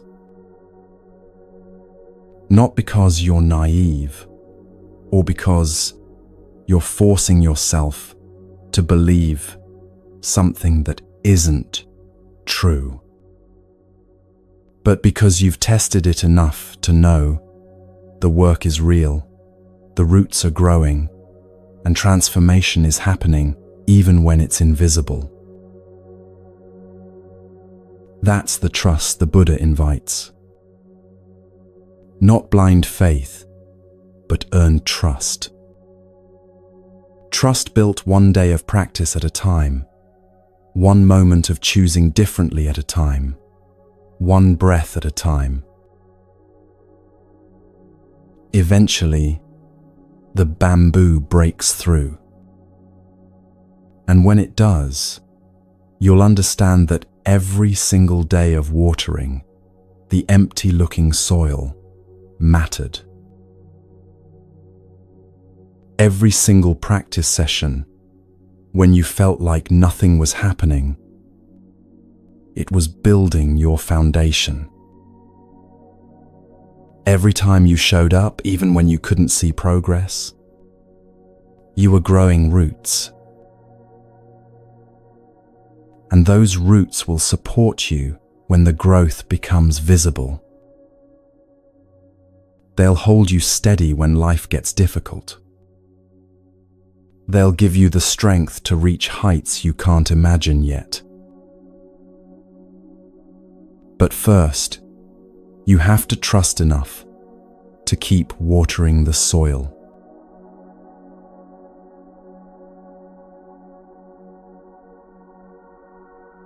There's something else about trust that the Buddha understood deeply. You don't need to see the whole path to take the next step. Imagine walking in thick fog. You can't see more than a few feet in front of you. The destination is invisible. The path ahead is unclear. You don't know what obstacles might be waiting or how long the journey will take. But you can see the ground right in front of your feet. That's enough. You take one step. The fog clears a little more ahead. You take another step. More ground becomes visible. You never see the whole path. You only ever see the next few steps. But somehow, step by step, you make it through the fog. This is how transformation actually works. You don't need to know where you'll be in 5 years. You don't need to understand the entire process before you begin. You don't need a guarantee that it will all work out the way you hope. You just need enough clarity for the next step. The next breath. The next moment of choosing awareness instead of reaction. The next time you notice you're gripping and choose to soften instead. That's all you can ever really do anyway. Take the step that's in front of you right now. And trust that if you keep doing that, taking the next visible step, then the next, you'll get where you need to go. The Buddha never promised his followers that the path would be clear from the beginning. He never said, "Follow these steps, and I guarantee you'll reach enlightenment in exactly 3 years." He said something much more honest and much more useful. Here's a practice. Try it. See what happens. If it reduces your suffering, keep going. If it doesn't, try something else. Step by step, breath by breath, moment by moment. This is how trust is actually built, not by seeing the whole journey laid out in front of you, but by taking one step and discovering you can handle it. Then taking another step and discovering the same thing. Over time, you start to trust not the path itself, because you still can't see it clearly, but your ability to walk it. You trust that whatever comes, you'll take the next step. You trust that the ground will be there when your foot comes down, even if you can't see it yet. You trust that the fog will keep clearing just enough for you to know what to do next. And that trust? It's not something you force yourself to feel or pretend to have. It's something you build through experience. Every time you take a step in the fog and don't fall, your trust deepens. Every time you practice and notice even a tiny shift, a moment of calm, a pause before reacting, a softening you didn't have before, your trust grows. Every time you look back and realize you've come further than you thought possible, you learn that the process can be trusted even when you can't see the destination. The bamboo farmer doesn't see the roots growing, but after watering the soil for a few weeks, they start to trust that something is happening down there. After a few months, that trust deepens. After a few years, even though nothing is visible above ground, they trust completely. Not because they're naive, but because they've done this before. They know how it works. They've learned that what looks like empty soil is actually the site of profound transformation. You're learning that too. With every day, you show up to practice. With every moment, you choose differently, even though you can't see immediate results. With every breath you take in the fog, trusting there will be ground beneath your next step.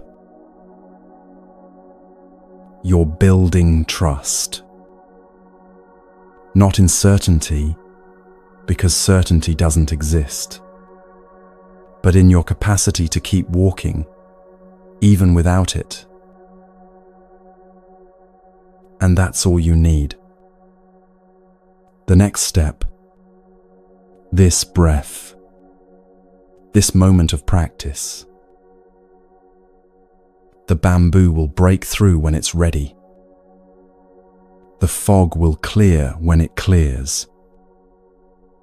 The path will reveal itself one step at a time. Your only job is to keep watering the soil. Keep taking the next step. Keep trusting the process, even when you can't see the results. That's how transformation happens.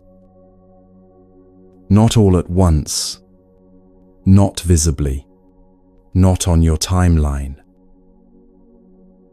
but deeply, steadily, invisibly, until one day, everything shoots up 90 feet in 6 weeks, and you realize all those years of showing up mattered. All that invisible work was real. And the roots you built in darkness are what allow you to grow in the light.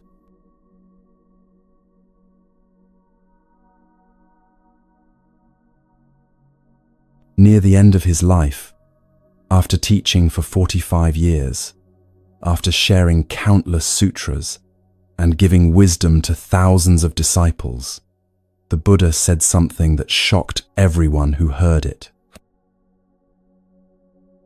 During these 45 years, I have not said anything. Not said anything? But he had taught constantly. He had explained the Four Noble Truths, the Eightfold Path, the nature of suffering, the way to liberation. He had answered questions, offered guidance, shared stories. How could he say he had not said anything? The Zen teacher, Thich Nhat Hanh, calls this the roar of a great lion, the thundering silence of a Buddha. Because the Buddha understood something most of us miss. Words can point to truth, but they are not the truth itself. You can talk about peace for decades, but the talking is not the peace. You can describe liberation, but the description is not the liberation. Real understanding comes not from words, but from the silence beneath them.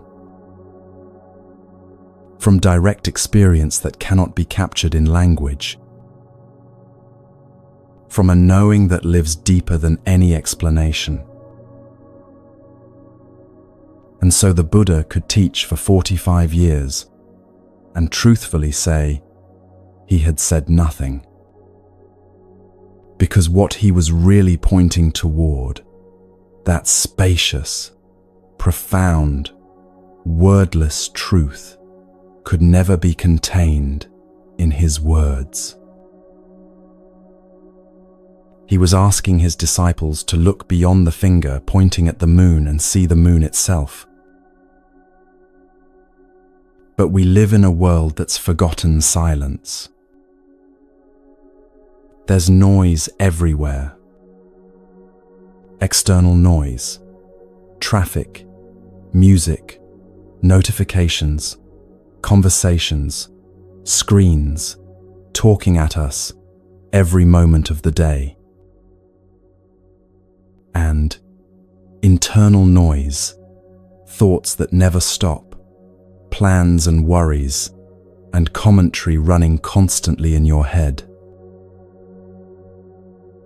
We're so surrounded by noise that silence has become uncomfortable,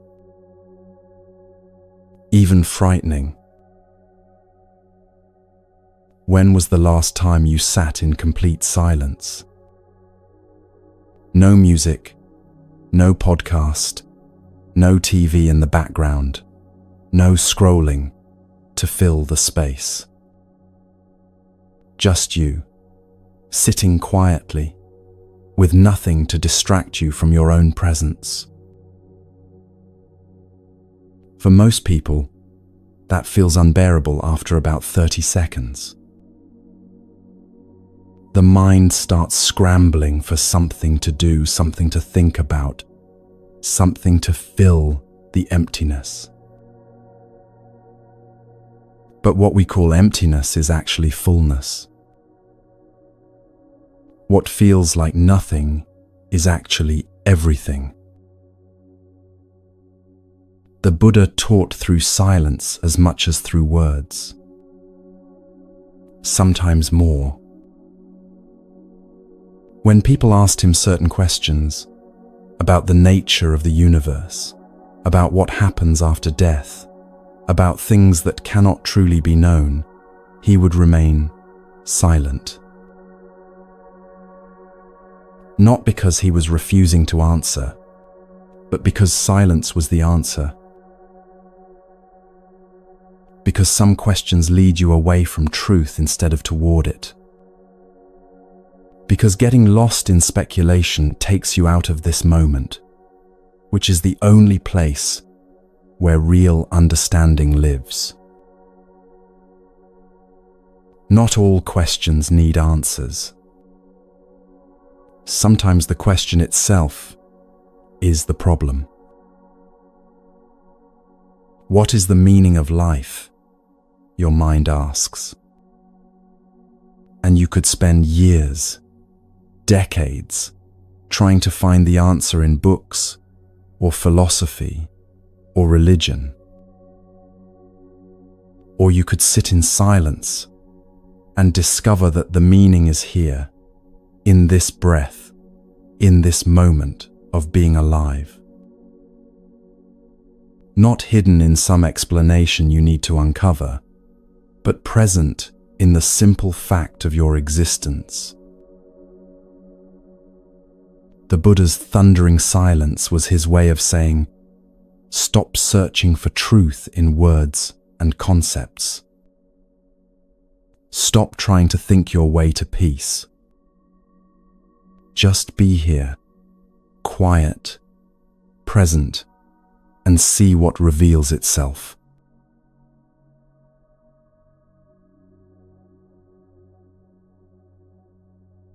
When you first encounter real silence, not just lack of external noise, but internal quiet, it can be deeply uncomfortable. All the things you've been avoiding rise to the surface. Feelings you've been pushing down, thoughts you've been outrunning, the reality of your life without distraction to numb it. This is why we fill every moment with sound. With music, podcasts, TV, scrolling, conversation, anything to keep us from having to sit with ourselves in silence. But the Buddha taught something radical. That silence isn't something to fear. It's where healing happens. It's where you finally stop running and start inhabiting your own life. In silence, the mind begins to settle. Not immediately. At first it gets louder, more chaotic, like a snow globe that's been shaken. But if you stay with it, if you don't run away, eventually the snow settles. And underneath all that mental noise, there's a spaciousness, a stillness that was always there, just covered over by constant thinking and doing and consuming and reacting. That spaciousness isn't empty. It's alive. It's where your deepest knowing lives. It's where intuition comes from, where clarity emerges, where you can finally hear yourself think, or better yet, hear yourself without thinking. The Buddhist teacher Ajahn Chah said, "If you let go a little, you will have a little peace. If you let go a lot, you will have a lot of peace. If you let go completely, you will have complete peace." Silence is where that letting go happens. In silence, you can't hide from what's true. You can't use noise and distraction to avoid feelings you don't want to feel or thoughts you don't want to think.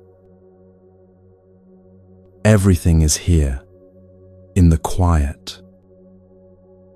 And at first, that's terrifying. But if you keep sitting with it, if you practice being in silence the way you might practice any other skill, something shifts. The silence stops feeling empty and starts feeling spacious. The quiet stops feeling scary and starts feeling peaceful. And you realize that underneath all the noise you've been generating, there's an ordering happening naturally. Things fall into place on their own when you're not constantly interfering. Clarity comes not from thinking harder, but from thinking less. Understanding arrives not through analysis, but through simple, quiet presence. This is what the Buddha meant by saying he had not said anything in 45 years. The real teaching wasn't in his words. It was in the silence that held them. In the space between the words where truth actually lives. You don't need more information. You don't need more teachings or techniques or explanations. You need less. You need to strip away the noise until you can hear what's always been there, quiet and clear beneath everything else.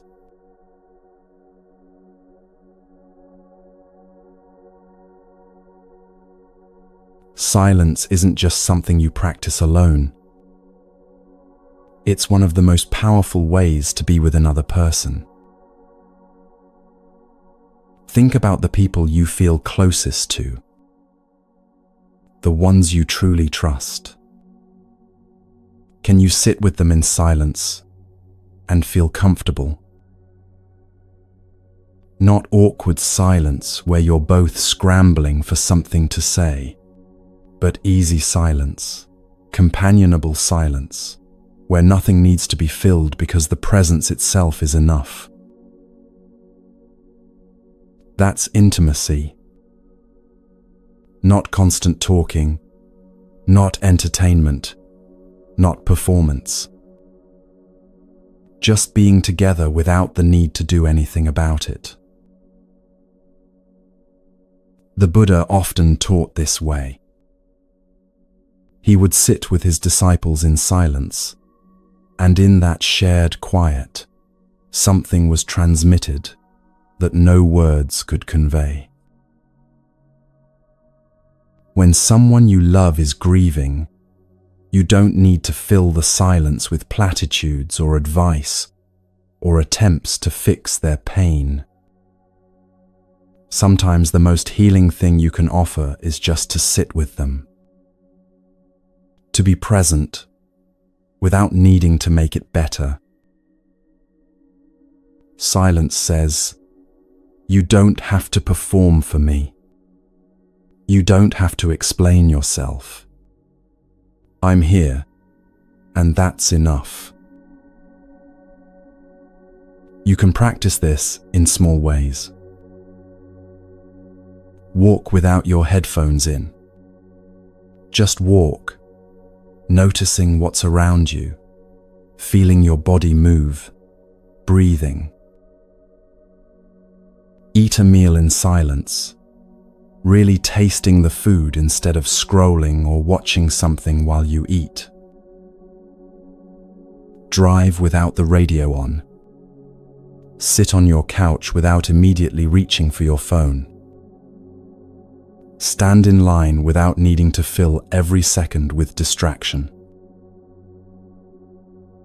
These moments of silence, they're not wasted time.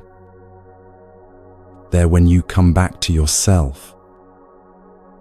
When you remember what it feels like to simply exist, without having to do, or consume, or produce anything. And gradually, you might notice something unexpected. The silence you were avoiding starts to feel like relief. Like coming home after being away too long.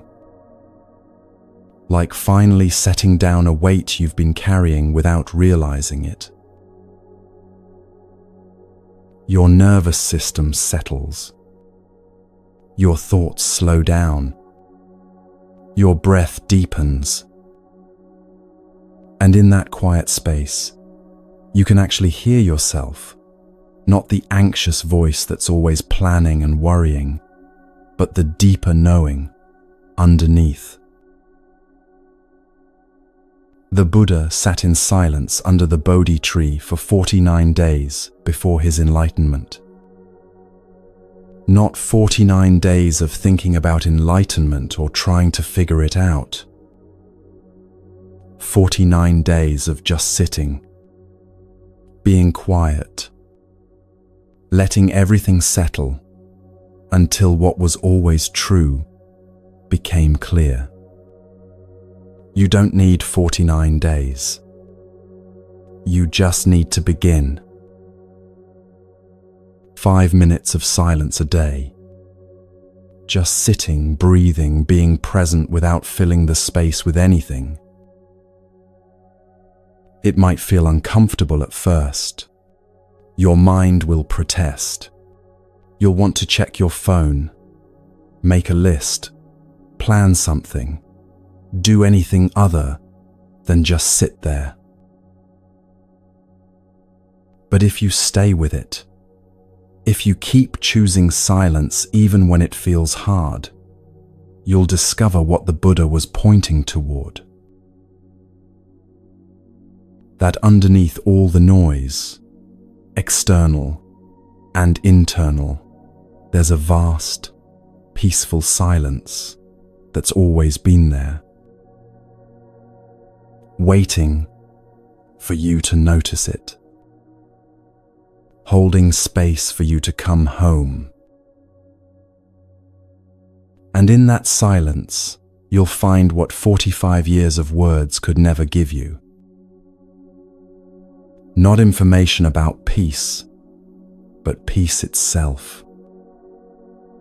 Not descriptions of freedom, but the direct experience of being free. The Buddha said he had not said anything, because the truth he was pointing toward lives in the space between words, in the silence you've been avoiding, in the quiet that's patiently waiting for you to stop running and finally listen.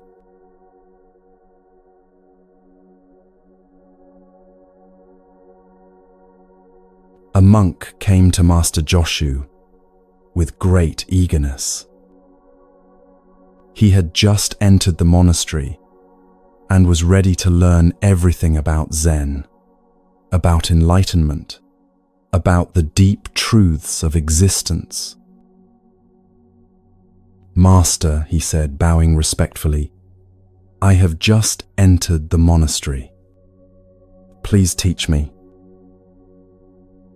Joshu looked at him calmly and asked a simple question. "Have you eaten your rice porridge?" The monk was confused. Rice porridge? He had come for profound wisdom, for life-changing teachings, and the master was asking about breakfast? "Yes, master," he replied. "I have eaten." Joshu nodded. "Then go wash your bowl."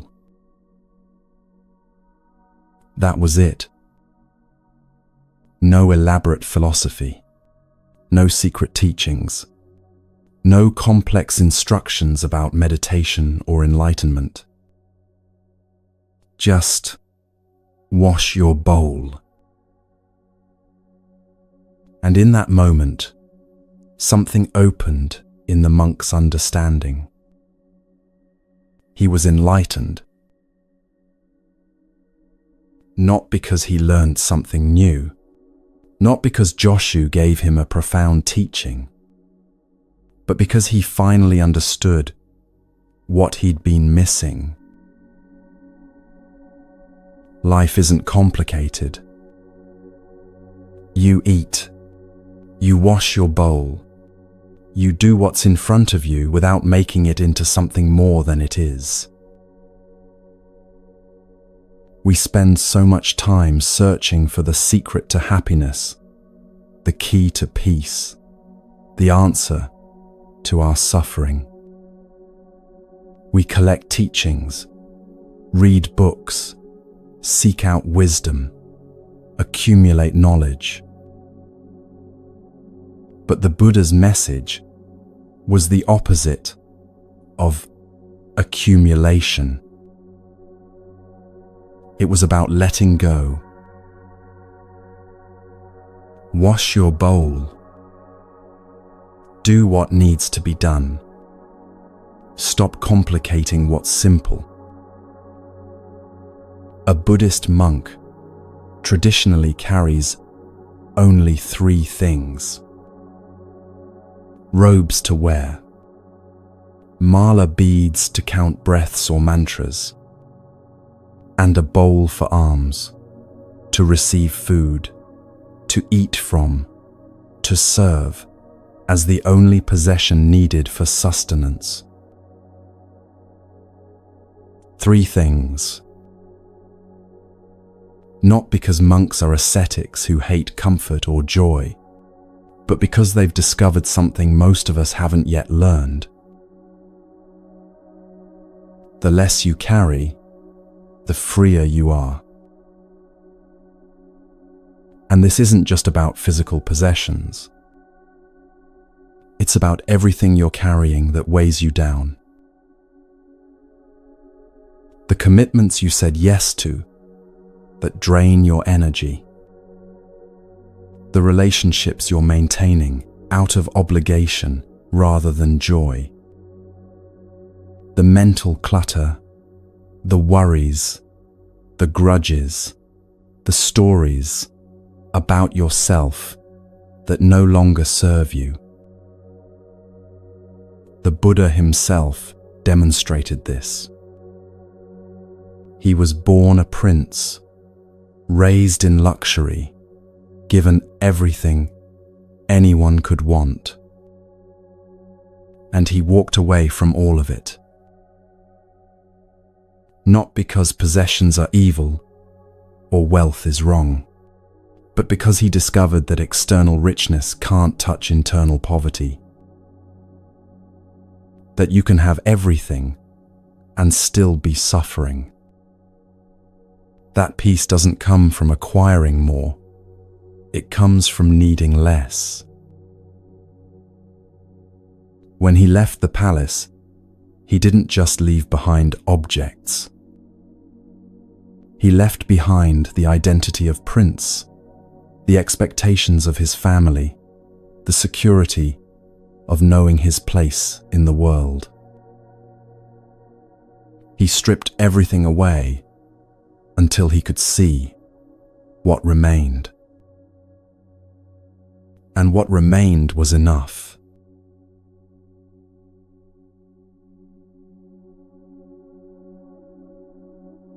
We live in a culture that tells us the opposite story. That happiness comes from having more. More money, more success, more experiences, more stuff, more followers, more everything. And so we accumulate. We buy things we don't need. We say yes to opportunities we don't want. We collect commitments until our calendars are so full we can't breathe. We think if we just get one more thing, the right job, the perfect relationship, the bigger house, the achievement we've been chasing, then we'll finally feel satisfied. But satisfaction never comes from more. It comes from enough. The Buddha taught something called the practice of enough. Not deprivation, not poverty, but sufficiency. Having what you need and not being driven by the endless craving for what you don't. This might be the most countercultural teaching Buddhism offers, because everything in modern life is designed to make you feel that what you have isn't enough. You're not enough. Your body isn't enough. Your achievements aren't enough. Your life isn't enough. And the solution is always the same. Buy this, do that, become this, acquire that. Keep striving, keep consuming, keep accumulating until eventually, somehow, someday, you'll have enough to finally be happy. But that day never comes, because the feeling of not enough isn't about what you have. It's about how you're looking at what you have. You could have very little and feel abundant. Or you could have enormous wealth and still feel lacking. It's not the amount that matters. It's the relationship. The monk with 3 possessions isn't missing anything. He has robes, beads, and a bowl. And when he eats, he washes his bowl. Simple, complete, enough. What would it look like to live like that? Not necessarily with only 3 possessions. The number isn't the point. But with that same quality of sufficiency, of having what you need and not being driven by craving for more. You could start by looking at what you're carrying that you could release.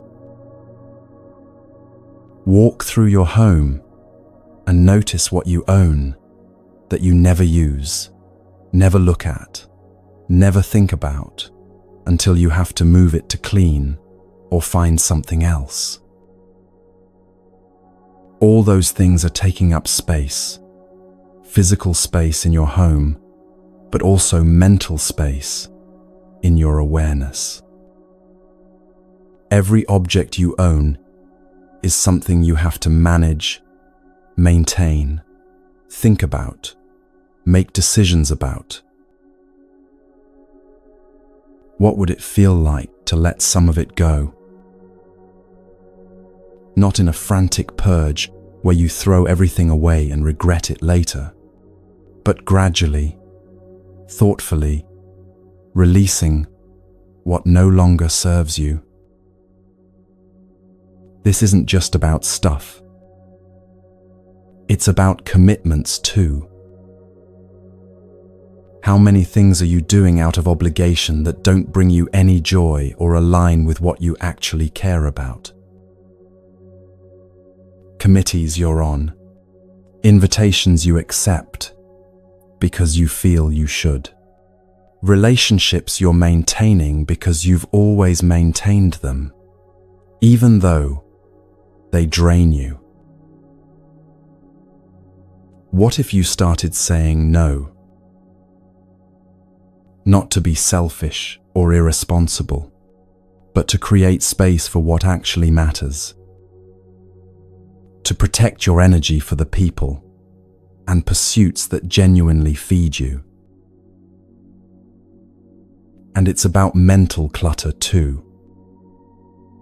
the thoughts you carry around that serve no purpose except to make you suffer. Old resentments you replay, judgments about yourself that aren't even true, worries about things you can't control, stories about how your life should be different from how it is. All of that is weight. Mental weight that exhausts you more than any physical burden. What would it feel like to put some of it down? The Buddha didn't teach minimalism as an aesthetic or a lifestyle trend.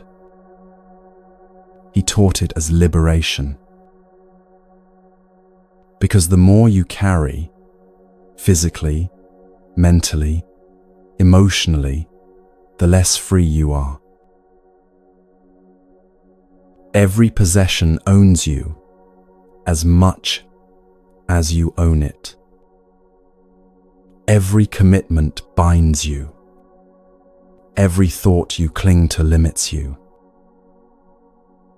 But when you release what you don't need, space opens up.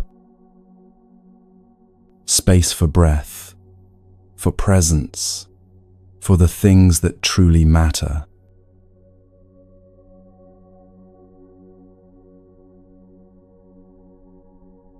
Here's what makes this practice beautiful.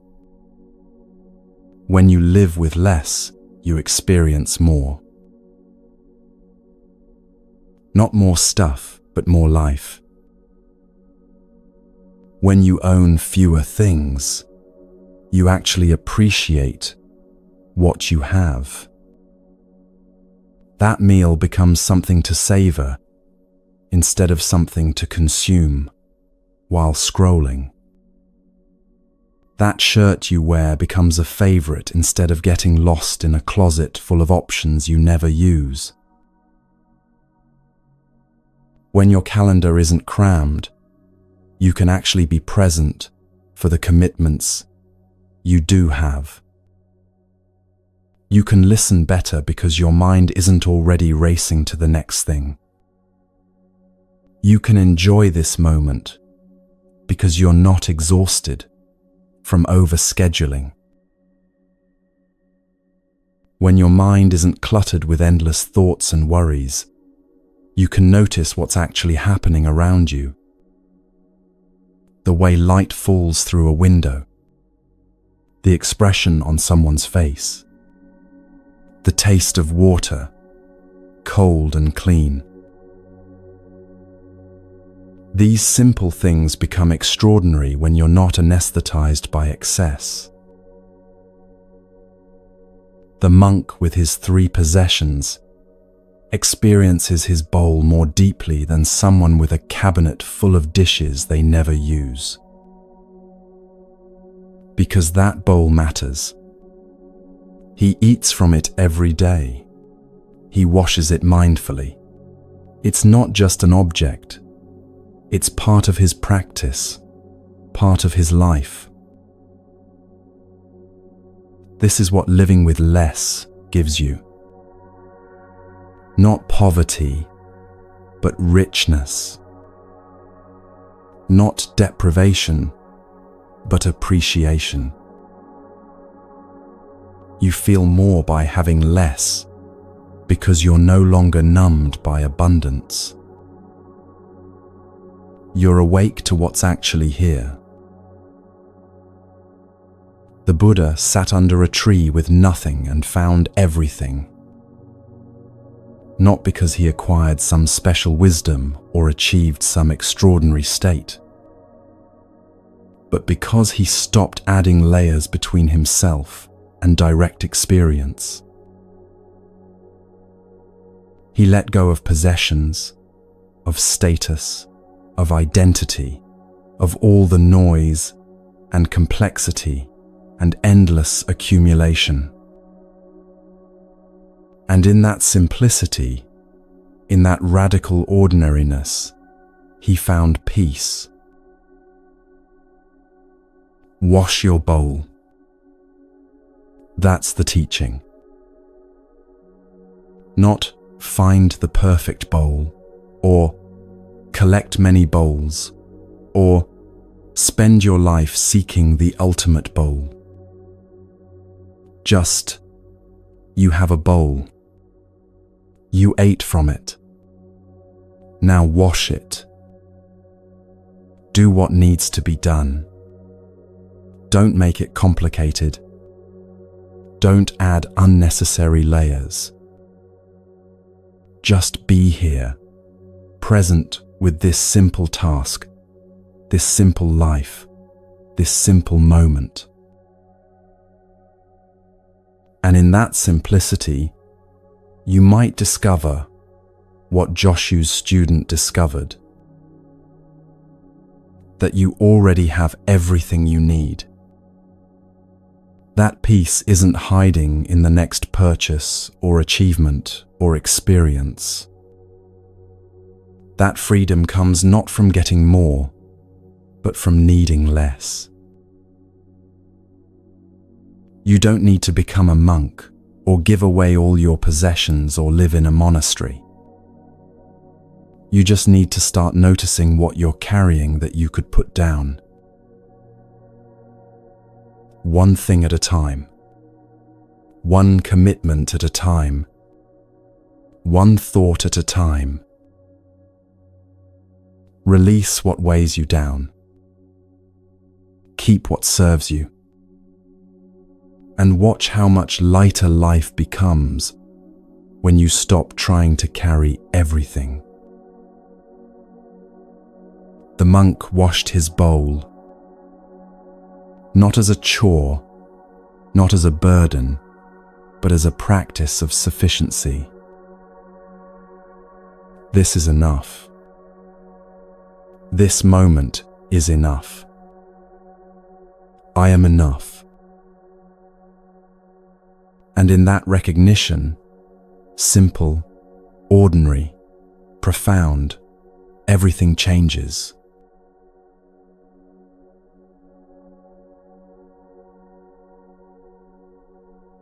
Remember where we began.